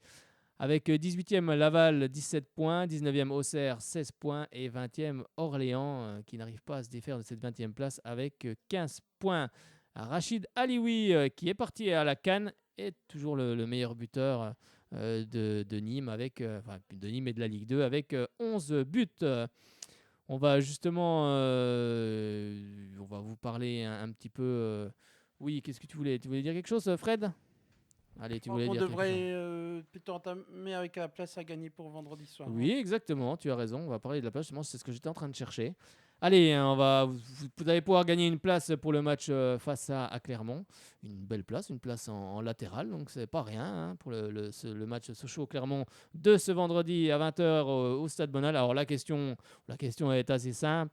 On en a parlé dans l'interview de Rémi Dugimon tout à l'heure, quand j'ai parlé des deux joueurs qui sont du côté de Clermont. Je vous donne quelques indices. Un joueur qui a été transféré cette saison du côté de Clermont. et qui a physiquement un signe distinctif on ne peut pas se tromper. Donc à vous de trouver. Il y a une place à gagner, donc vous pouvez appeler dès maintenant, il n'y a pas de souci. On va continuer l'émission et on prendra le gagnant pour cette place. Donc allez-y, n'hésitez pas. Donc je répète, un joueur qui a été transféré cette saison du côté de Clermont et qui joue en tant que milieu de terrain. Là, je crois que j'ai tout dit. J'ai presque plus qu'à donner la réponse et puis je gagne la place. Non, c'est pas possible. Impossible. C'est pas possible. Hein. Allez, à vous de jouer. On attend vos appels au 03 81. Jouer, hein. Au 03 80 50 67 51. Donc n'hésitez pas, appelez dès maintenant. C'est parti pour la place à gagner. Allez, on va changer un petit peu d'univers. On va parler de la Coupe d'Afrique des Nations en ce moment. Vous savez qu'il y a la Coupe d'Afrique des Nations avec d'ailleurs le Maroc qui va disputer un match ce soir contre la République démocratique du Congo avec Hervé Renard qu'on essaiera. Le match est à 20h et sur beIN Sport 1. Oui, Hervé Renard qu'on essaiera d'avoir à la fin justement de cette CAN. Je ne veux pas l'embêter en plein milieu de la CAN. Hein. Il a sans doute beaucoup de choses à préparer, donc voilà, je ferai tout mon possible. Il gagnera comme il y a 2 ans. Écoute, j'espère en tout cas non seulement pour le Maroc, mais aussi pour lui, parce que voilà, j'ai lu récemment qu'il voulait revenir en Ligue 1, donc ça serait une bonne chose en tout cas, mais on essaiera de l'avoir à la fin de cette CAN. Justement, on va parler un petit peu des matchs avec le Gabon qui disputait son premier match. Hein. Bon, le pays, le Gabon est très controversé dans cette CAN avec, vous savez bien, les élections, avec l'opposant Jean Ping qui, d'après la population, aurait dû s'imposer, aurait dû gagner. Donc voilà, il y a beaucoup de choses avec Ali Bongo, c'est très compliqué. On parle même des supporters qui seraient payés pour assister au match, parce que ils seraient payés, et des jeunes Gabonais. Il les paierait pour assister au match. Donc il y a beaucoup de choses qui ne vont pas dans le pays actuellement. Un pays qui est ravagé par de nombreuses grèves, il faut le savoir. Donc beaucoup jugent que cette CAN n'aurait pas dû être organisée par le Gabon. Mais c'est comme ça. En tout cas, il y avait un premier match entre le Gabon et la Guinée. Ça a fait un but partout. C'est Aubameyang qui va ouvrir le score pour le Gabon, en tout cas, et rentrer dans l'histoire avec une hymne. Alors je ne sais plus si c'est pour le Gabon ou dans quel pays où l'hymne n'a pas démarré. Les joueurs ont chanté a cappella. Donc c'était assez folklorique. Justement, on va écouter un peu ce Gabon-Guinée. Pierre-Emerick Aubameyang et le Gabon inaugurent la CAN 2017 face à la Guinée-Bissau dans le groupe A, pays organisateur. Et parmi les favoris de cette 31e édition, le Gabon veut s'imposer d'entrée, invité surprise. Et pour sa première CAN, la Guinée-Bissau veut-elle prolonger l'effet de surprise? Superbe action d'Aubameyang avec ce centre instantané. Le centre de Limina dans la surface de réparation avec Kivuna qui se décale pour mieux frapper. Il va essayer d'enrouler finalement. Ça n'est pas cadré. Zézinho qui va prendre sa chance. Pied droit puissamment, ça passera à côté les buts de Didier Ovono. Pierre-Emerick Aubameyang qui remonte latéralement pour écarter là-bas. Avec cette frappe tentative et le ballon claqué par Mendes. C'est pour les pousser peut-être vers un but. Denis Bouanga qui va centrer. Il était écrit que c'était lui qui devait marquer le premier but de cette CAN 2017. Pierre-Emerick Aubameyang, 1-0 pour le Gabon. Un super centre encore de Bouanga, un centre-tir. Et Pierre-Emerick était là, il a senti le coup. Et c'est mérité par rapport au début de cette deuxième mi-temps. Mais au final, c'est un ballon en profondeur d'Endong pour Limina qui va accélérer pour sauver cette balle. C'est fait. Mario Limina qui va centrer pied gauche. Aubameyang qui reprend. Deuxième énorme occasion pour Aubameyang. La première a fini dedans, la deuxième passe au-dessus. Avec Thomas Suarez qui va chercher un centré. La frappe ensuite. Attention à cette tête, Ovono qui était sur la trajectoire, énorme occasion pour la Guinée-Bissau d'aller chercher l'égalisation. Encore une fois, les Guinéens se sont montrés intéressants, ce coup franc de Zézinho. La tête ensuite placée pour essayer d'aller inquiéter Didier Ovono. Il l'a inquiété, Mendy Ovono, mais au final Ovono s'en... 180 secondes de temps additionnel. Zézinho, voilà Guinée-Bissau qui égalise. C'était presque écrit. Avec Ouari qui, d'une tête, vient tromper Didier Ovono à force et vient de ne plus jouer. Le Gabon a été puni, un but partout. Voilà, on a quand même un peu pressenti cette issue là. Bon, c'est pas fini, il reste 2 minutes, mais à force de concéder de coups de pied arrêtés. C'est même pas un peu, c'est beaucoup. Ah oui, en plus, les Guinéens s'incrustent encore dans ces toutes dernières secondes et obtiennent le match nul. Le Gabon se fait piéger d'entrée. La Guinée-Bissau a arraché l'égalisation. La joie est énorme parce que c'est le premier match dans une CAN pour cet état de la Guinée-Bissau. Et la Guinée-Bissau piège le Gabon, un but partout. Bah oui, la Guinée-Bissau piège le Gabon, c'est tout à fait ça, hein, parce que le Gabon était archi favori. Mais comme quoi, voilà, sur un match de foot, tout peut arriver. Et il y avait un deuxième match dans cette soirée, c'était le Cameroun. Le Cameroun où on va retrouver un joueur sochalien, Adolphe Tekeu, qui a joué cette rencontre et qui était face au Burkina Faso. Et c'est comme on disait Thomas, c'est au Burkina Faso que les joueurs ont dû chanter a cappella, car l'hymne n'a pas démarré. Et le Cameroun s'est fait accrocher par le Burkina Faso, un but partout. Deux équipes qui se sont bien préparées à cette CAN 2017. En amical, le Burkina s'est imposé 2-1 contre le Mali. C'était lors de son seul unique match amical. Début de Zongo et de Bertrand Traoré. Et puis le Cameroun a signé une victoire face à la RDC, 2-0. Et puis un match nul. Ensuite, dans une rencontre face au Zimbabwe, match nul, un but partout. Qui va peut-être permettre au Burkina de s'offrir une occasion avec ce coup franc repris, la frappe ensuite de Koné, ça passera juste à côté.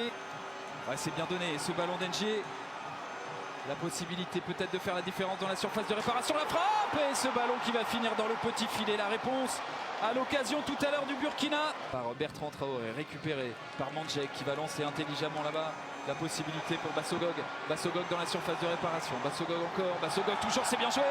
Le centre en retrait peut-être, l'intervention de Kofi, premier gros coup de chaud dans la défense du Burkina Faso. C'est frappé par Moukanjo.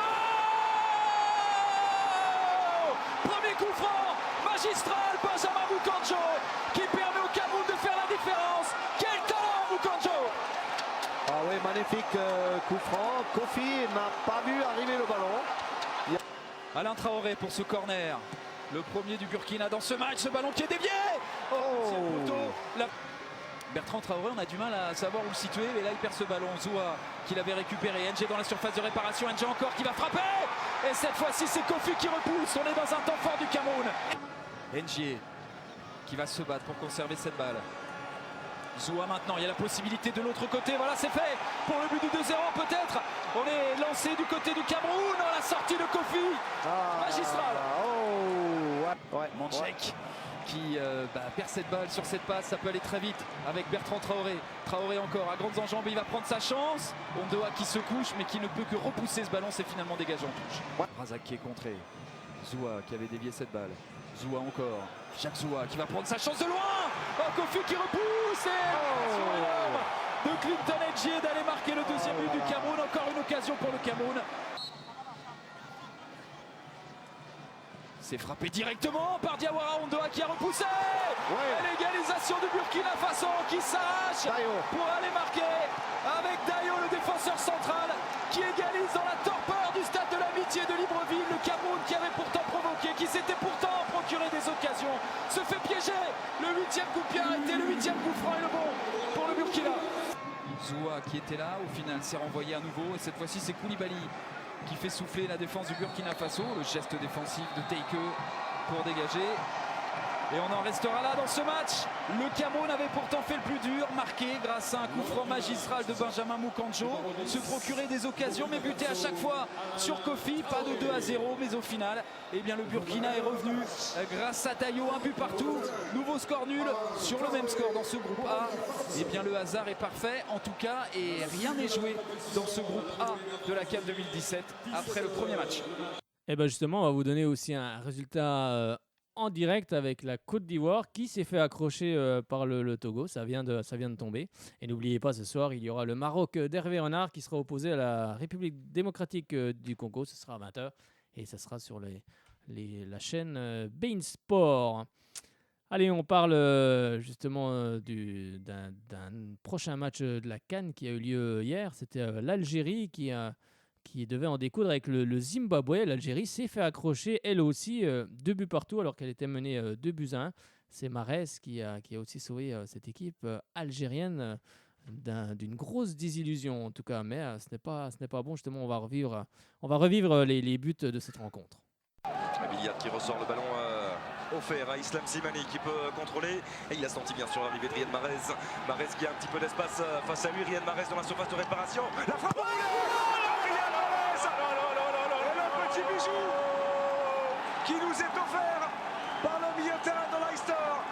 Le ballon d'or africain qui vient montrer la voie au Feneco 1-0 pour l'équipe nationale algérienne. Et quel chef-d'œuvre! Ça c'est un bon ballon axial avec la remise qui va fonctionner, la frappe. L'égalisation des joueurs de Callisto Pazoua sur cette frappe parfaitement placée de la part de Mahachi. Un but partout entre l'Algérie et le Zimbabwe. Les Zimbabwéens qui récupèrent le ballon. Et Biliat qui a pu trouver une solution axiale. La frappe de Biliat. Ils utilisent bien la largeur du terrain. Katsonde qui oriente bien le jeu. Attention à dépassé Mokhtar Belkiter et le point de penalty désigné par Monsieur Wayesa. Ouais, c'est logique hein, parce que depuis en plus début du match, Serra fait beaucoup de misère sur le côté gauche en 1 contre 1. Il insiste sur Belkiter qui est un petit peu en difficulté, qui vient malheureusement commettre l'irréparable sur son 1 contre 1, on le voit. Il est sur ses appuis à un moment donné justement. Il faut que Belkiter puisse s'arrêter et ne pas commettre la faute. Il n'a pas eu le soutien nécessaire aussi de la part de Riyad Mahrez. Vous voyez un petit peu la police. Monsieur Wayesa, l'arbitre central éthiopien. Et Zera, c'était pas la première fois qu'il venait faire la différence dans son couloir. Il va falloir travailler peut-être un petit peu plus défensivement dans les couloirs algériens. Bouchekwi face à Raïs Mboli. Et le contre-pied. Le Zimbabwe qui prend l'avantage. Algérienne. Et le contre mené par Mahrez. La frappe de Mahrez. Et ça passe sous le ventre. Sous le ventre de Boukourouba. Et l'Algérie est récompensée de ses efforts en deuxième période. 2 buts partout.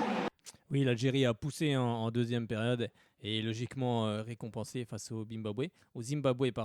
Mais l'Algérie se fait quand même accrocher 2 buts partout. Ce n'est pas un très très bon départ. Il y avait également un autre match, c'est la Tunisie-Sénégal, avec l'équipe du Sénégal qui elle est donnée comme favorite, avec une équipe de jeunes joueurs coachée par Aliou Cissé, un très bon entraîneur. Et il est vrai que c'est le Sénégal qui s'est imposé 2-0. La Tunisie a une grosse occasion d'entrée de match avec une tête qui passe tout près des montants du portier sénégalais. Mais ensuite, sur l'action qui suit, Abdenour fauche le joueur sénégalais et provoque le pénalty. Et ensuite, une tête, un corner et une tête magistrale, une superbe tête d'un joueur sénégalais. Et là, ça fait 2-0 et le match est plié. On va justement... Il a qui a pu récupérer l'accélération. Sadio Mané, le bon ballon. Ouais, penalty. Il va signaler. Le point de penalty, il me semble désigné ou non par Monsieur Sidi Alioum. Il a été désigné ce point de penalty pour cette faute. À revoir expressément mon cher Xavier. On va revoir ce très très bon ballon à la base. C'est le ballon perdu de Lamar. Et non, oui. Il n'y a rien à dire. Il n'y a absolument rien à dire. Pour cette faute sur Cheikhou Kouyaté, Laymen Abdenour. L'attaquant des Reds, Sadio Mané, le contre-pied. Parfait pour tromper Ayman Matouchi 1-0. Le bilan est plus que positif. Attention à cette déviation avec Akashi qui a échappé à la vigilance de la défense sénégalaise. La frappe ne sera pas cadrée. C'est bien travaillé. La tête de Mouchi et 2-0 en faveur des Lions de la Teranga qui font déjà le break. Peu avant la demi-heure de jeu, l'explosion du peuple sénégalais. 2-0 en faveur du Sénégal face à la Tunisie. On restera là. La joie du peuple sénégalais, la joie d'Aliou Cissé aussi. Le Sénégal réussit son entrée en lice. Oui, le Sénégal a réussi son entrée en lice en tout cas. Et c'est vrai que cette CAN en tout cas démarre bien parce qu'il va y avoir des matchs à suspense. Parce que en ce qui concerne les soi-disant plus gros se font accrocher d'entrée. Ce qui va valoir des seconds matchs au couteau. Parce qu'un second match nul ou même une défaite peut entraîner l'élimination directe. Donc ça va être accroché en tout cas dans les premiers groupes. Allez, on va quitter un petit peu la CAN. On en reparlera la semaine prochaine, hein, car la CAN, ça va continuer. Il va y avoir encore de beaux matchs, mais on va s'intéresser à l'actualité un peu plus régionale. Donc, je vais reposer déjà la question, parce qu'on m'a demandé de reposer la question. Voilà. Un joueur, pour gagner la place Sochaux-Clermont de ce vendredi. Un joueur qui évolue du côté de Clermont, au milieu de terrain. Son poste, c'est milieu de terrain. Il est parti en début de saison de Sochaux. Qu'est-ce que je pourrais dire d'autre? Allez, je vais donner l'indice. Il n'a plus guère de cheveux. il a plus guère de cheveux. Oh, moi aussi, il commence à partir aussi. Mais qu'est-ce que je peux dire? Il a eu une grave blessure. Oui, il a un joli prénom. C'est le même que la personne qui est en face de moi. Donc, vous devriez trouver facilement. Il a eu une très grave blessure qui l'a éloigné des terrains pendant de longs mois. Donc là, une grave blessure, c'était contre Saint-Étienne. C'était un joueur qui évolue du côté de Chelsea, mais j'ai plus son nom sur la langue. Un joueur qui évolue maintenant du côté de Chelsea. Bon, ça va me revenir. Enfin bref, là je crois que je vous ai tout dit pour la place. Allez, on va partir à l'actualité. On va parler de l'actualité un petit peu régionale cette fois-ci avec du football, avec la CFA2, dans le groupe E, il y avait plusieurs matchs, mais dont beaucoup ont été reportés ce samedi 14 janvier, avec la réserve de Sochaux et Ornans qui a été reportée, Pontarlier qui devait se déplacer à Guignon, ça a été reporté aussi. Le Racing Besançon a fait match nul à 3, un but partout, avec une ouverture du score de Raphaël Diaz. Et c'est ensuite en fin de partie, l'équipe troyenne a égalisé à un but partout. Le Besançon Football Club et Ivry, le match a été reporté, mais à la demande des dirigeants de l'entraîneur d'Ivry. Sénart-Moissy s'est incliné sur son terrain face à la réserve de Dijon 1-0. Sainte-Geneviève et Solongey reporté. Et la réserve de Créteil s'est imposée face à Noisy 2-0. Pontarlier est premier avec 28 points. Deuxième, Sainte-Geneviève, 26 points, ça ne bouge pas. Troisième, Créteil, 21 points en bas de classement. Enfin, on retrouve en 8e place Sochaux avec 17 points. Ornans, 12e, 10 points. 13e, le Racing Besançon, 10 points. Et 14e, le Besançon Football Club avec 4 points, mais avec 2 matchs de retard. Le Racing a un match, Ornans a un match. Enfin, il y a quand même beaucoup de matchs de retard. Allez, on va passer cette fois-ci, on va s'intéresser au handball. Vous savez que ce samedi, il y avait un match du côté du Palais des Sports avec la 10e journée de LFA. Je vais vous donner les résultats assez rapidement. Avec Brest qui s'est imposé devant Toulon 25-17. Metz a gagné devant Dijon 34-20. Chambray a battu Nice 25-21. Et ici, Paris avait battu Celles-sur-Belle 30-22. C'était le 11 janvier.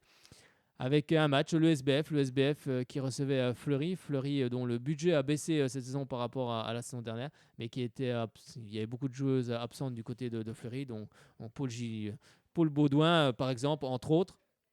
Et cette équipe de l'ESBF a étouffé d'entrée l'équipe de Fleury, qui n'a rien pu faire pendant tout le match. À chaque fois que les Byzantines attaquaient, elle marquait. Elle défendait super bien avec une Maria Munoz en deuxième période qui a tout arrêté pendant 20 minutes. Plus rien de rentrer dans la cage d'Oubist. Et là, je crois que Fred a mis un but à Maria Munoz, mais non, elle a arrêté tout en deuxième période, donc c'est pas possible. Et puis cette équipe a gagné 32-19. On va écouter justement les réactions de Raphaël Tervel qu'on a recueilli sur place. Raphaël Tervel, on a aussi Amanda Kolsinski qui a honoré ses sélections en équipe de France. Et on a également Marine Dupuis, la capitaine de l'ESBF, à qui on souhaite un bon rétablissement car elle était blessée à l'œil. On est avec Raphaël Tervel, l'équipe de l'ESBF, qui vient d'infliger une grosse correction à l'équipe de Fleury. Vous attendiez à ce début de match? Vous avez carrément étouffé cette équipe d'entrée. Alors on ne s'attendait pas à un tel scénario, non, c'est clair. Après, c'est vrai que l'équipe de Fleury était quand même fortement diminuée avec les absences en plus de Paul Baudouin, de Sankaré, en plus de Nian et de Deville. Donc c'est vrai que ça fait beaucoup sur un effectif qui était déjà très remodelé. Donc voilà, donc on a su en profiter, on a su, nous, pas se poser de questions face à l'adversaire et jouer notre jeu. On avait un peu insisté cette semaine sur la contre-attaque, sur la montée de balle. C'était un peu ce qui nous manquait, le domaine dans lequel on était le plus perfectible. Et je pense que ce soir, c'était un bon match pour mettre en pratique tout ce qu'on avait vu la semaine. Donc ça, c'est très bien.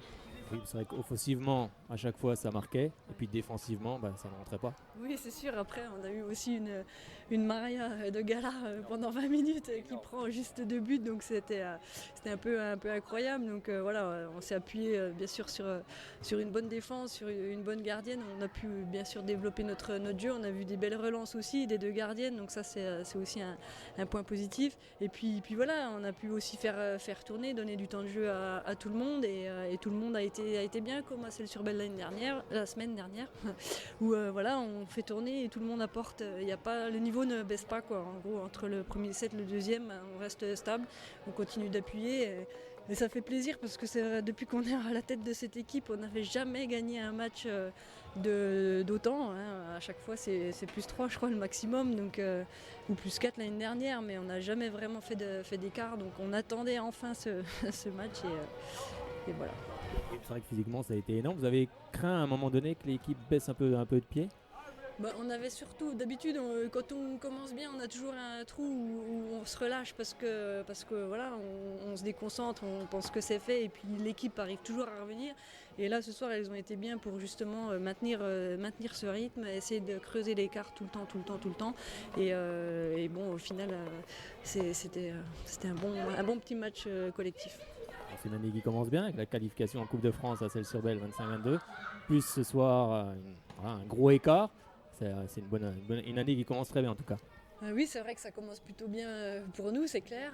Après, on a encore un match important samedi prochain à Nice. Ce sera le dernier de la phase aller. Donc, avec une équipe de Nice qui est derrière nous, on a vraiment envie de les laisser derrière. Et nous, en gagnant Nice, on peut se rapprocher des 3 grosses écuries du championnat. Donc, si on peut être à la fin des matchs aller juste derrière les 3 gros, ce sera un très bon point. C'est vrai que ça fait plusieurs années que je suis le SBF et on voit que cette équipe a été composée de jeunes joueuses et on voit maintenant qu'elles arrivent à maturité, c'est aussi une belle performance et puis c'est sympa quand même. Oui, c'est bien. Après, faut quand même relativiser le résultat parce qu'en face, on avait quand même une équipe largement diminuée. Donc voilà. Mais c'est bien dans l'état d'esprit en tout cas et puis c'est bon pour la confiance pour la suite, ça c'est sûr. On est avec Amanda Kolzinski. Amanda Kolzinski, déjà, bravo et félicitations pour la médaille à l'Euro de 2016. Et puis ce soir, face à Fleury, un match abouti avec une équipe de l'SBF qui a étouffé d'entrée de jeu cette équipe de Fleury, même s'il y a beaucoup d'absence. Mais ça reste un gros match de l'SBF. C'est ça, c'est le match de championnat. On voulait bien se remettre dedans. On voulait aussi montrer qu'on avait travaillé pendant 1 mois et demi.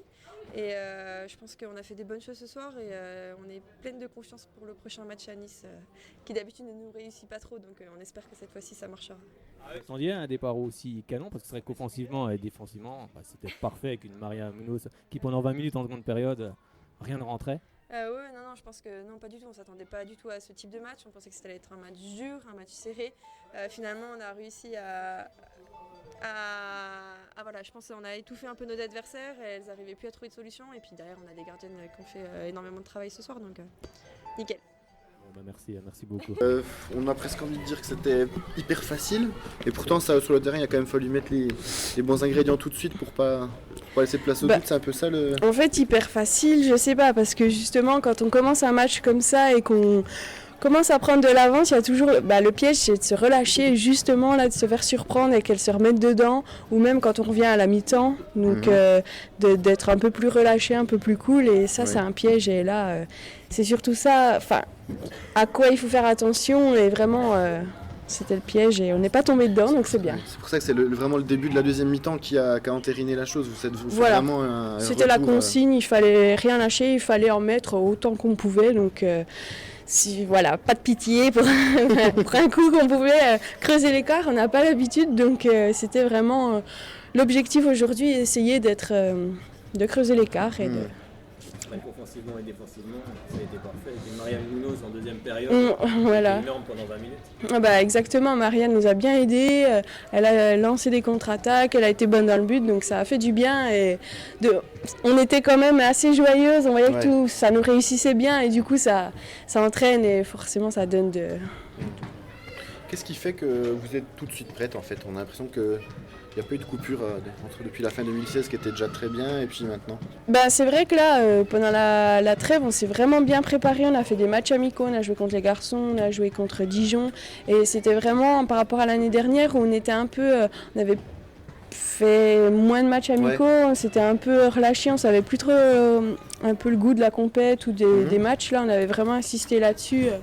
Comme quoi il fallait, ça allait reprendre rapidement, beaucoup de matchs, l'enchaînement, et du coup il fallait vraiment insister là-dessus. Physiquement, vous n'avez pas craint à un moment donné que vous alliez baisser un petit peu avec la première période qui a été très physique? C'est vrai que c'était assez physique, elle court beaucoup en face en plus, et des joueuses un peu comme nous qui sont toujours en train de faire des duels, de s'user physiquement, et du coup, mais je pense que par rapport à elle aussi on a joué à 14, enfin tout le monde a joué, tout le monde a tourné, et je pense que ça a été notre force, et on a tellement travaillé physiquement en décembre aussi que je pense que tout le monde était prête physiquement, et voilà, quand on tourne. La qualification en Coupe de France contre Celles-sur-Belle. C'est une année qui commence bien. Ouais, franchement, on commence de la meilleure des façons. Une qualif et un match comme ça. Donc, première fois qu'on creuse l'écart, je le redis encore, mais ça fait du bien. Voilà. Ouais, c'est la suite, on va aller petit à petit, mais match par match, et c'est ce qu'on espère. Est-ce que c'est pas là que vous avez le plus progressé par rapport à la saison dernière, c'est-à-dire dans le fait que justement il y a les 14 joueuses qui peuvent s'interchanger, le groupe il est encore plus étoffé, peut-être c'est ton impression toi? Je veux pas trop m'avancer, mais c'est vrai que là on voit pas qu'il y a un creux quand elle change l'équipe, là sur ce match en tout cas ça s'est pas vu, et franchement voilà, je veux pas m'avancer trop tôt, mais c'est vrai que là tout le monde sait ce qu'il a à faire, tout le monde est capable de tenir son niveau et de laisser l'équipe à un bon niveau.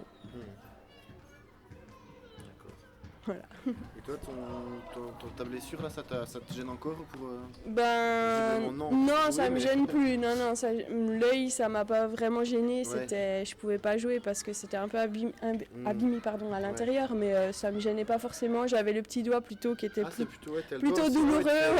J'avais combiné les deux choses juste avant Noël. Du coup là, ça va mieux. Et là, le doigt, c'est pas réparé, mais ça a été.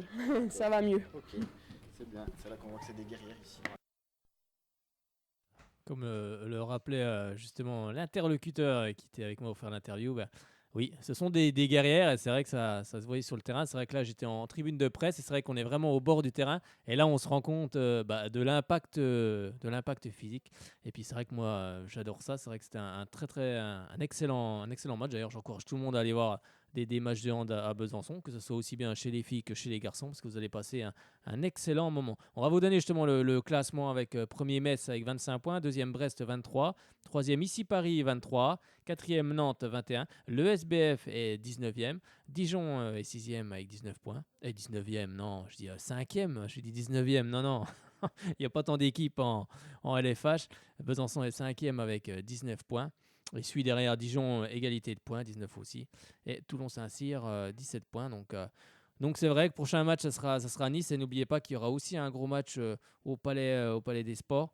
Ce sera le derby face à Dijon. Ce sera le dimanche 12 février à 15h15. N'oubliez pas, parce que c'est un match qui sera transmis sur les antennes de beIN Sport. Donc venez tous soutenir les filles de l'ESBF. Allez, on va reposer encore.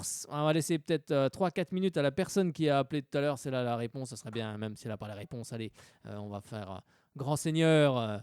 On va lui offrir la place si elle nous écoute, qu'elle nous rappelle, parce que là on va être obligé de rendre l'antenne, et ce serait dommage. Donc elle a quelques petites minutes, donc elle nous appelle vite au 03 80 50 67 51. Sinon on sera obligé de remettre la place en jeu avec un autre jeu cette semaine, soit sur la page Soyons Sport.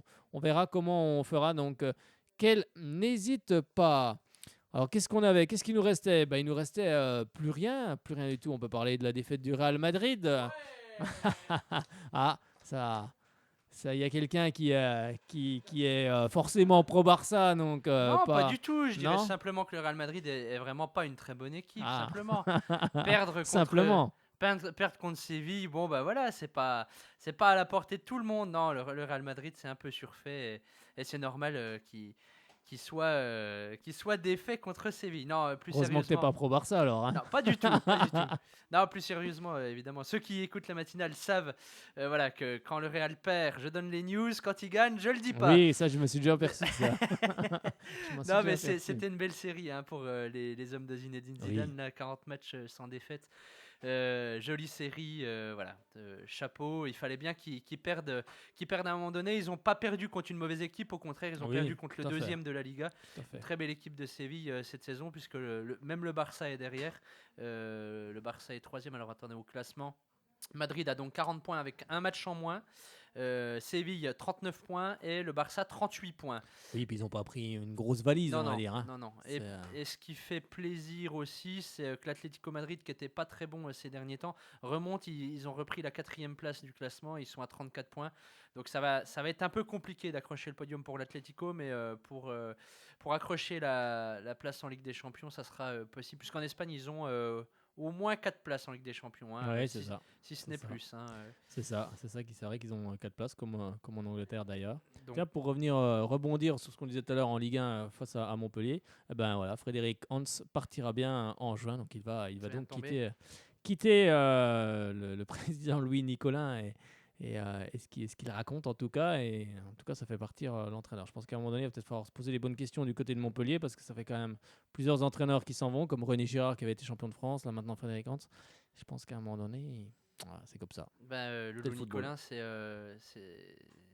compliqué d'être entraîneur avec un président comme ça. Oui. Et c'est toujours compliqué quand on est président puis mécène en même temps. Ouais. Je pense qu'à un moment donné, président et passionné surtout. Parce oui, que voilà. Puis mécène parce que c'est toi qui mets l'argent dans le club, donc forcément, je pense que tu peux pas avoir les deux fonctions. Là, je pense qu'il faut prendre un peu de recul. Il est président, il est passionné plus que oui, en plus de raison et puis et mécène. C'est vrai que c'est compliqué. Il faudrait peut-être qu'il passe la main au fiston. Voilà. Si je peux juste rappeler le classement des buteurs en Espagne. Oui, vas-y, fais-toi plaisir. Premier ex-aequo, on a Messi et Luis Suarez qui ont 14 buts. Voilà, ça s'arrête là le classement. Voilà. Et c'est pas parce que Ronaldo est 3e. C'est pour ça. Hein. Non mais voilà, jolie équipe du Real Madrid et puis la fin de saison en Liga va être sympa à voir, tout comme en Angleterre hein, d'ailleurs. Hein. Je ne sais pas si vous avez suivi le championnat anglais. Alors Chelsea domine, oui, mais derrière ça s'accroche quand même. Chelsea est toujours premier avec 52 points, donc loin devant Tottenham qui n'en compte que 45. Mais voilà, Tottenham ex-aequo avec Liverpool 45 points et Arsenal 4e 44 points. Et puis même City est à 42 et United à 40. Donc les gros sont devant. On n'est pas à l'abri que Chelsea baisse de régime. Voilà. Enfin, pour le titre, ils ont une bonne longueur d'avance. Mais après, pour toutes les autres places, les gros répondent présent. Et Leicester, le champion en titre, voilà, ils ont repris leur place, on va dire. Oui, la place, logique, on va dire. Oui. C'était une surprise l'année dernière. Leur victoire, ils étaient vraiment excellents. Mais voilà, là, ils retombent à leur 15e place. Oui, puis ce qui est fort, c'est qu'N'Golo Kanté, qui joue à Chelsea, pourrait devenir encore cette saison champion en Angleterre. C'est ça qui est quand même fort. Ouais. Pour un joueur que Antonio Conte ne connaissait pas, il y a peu, il l'a découvert et maintenant il en dit que du bien. Juste une dernière info pour terminer, c'est sur Sochaux. Pour rappeler que, on en rappelait tout à l'heure que Goran Karanovic avait été blessé en coupe. L'attaquant a été opéré avec succès ce lundi. Mais bien sûr, il ne rejouera pas de la saison. En tout cas, c'est une bonne nouvelle que l'opération se soit bien passée. Bon, on va être obligé de rendre l'antenne. Tant pis pour la personne qui a appelé tout à l'heure. Donc, si elle veut rappeler encore en antenne, allez, on fera un geste, bien évidemment. On vous souhaite à tous une bonne semaine. En tout cas, on espère une victoire des Sochaliens ce soir du côté de Valenciennes. Une victoire, bien évidemment, ce vendredi. Et qu'on caracole aux premières places, ça serait assez sympa. Eh bien, je vous souhaite une bonne semaine. Et puis, on se termine avec... Allez Sochaux!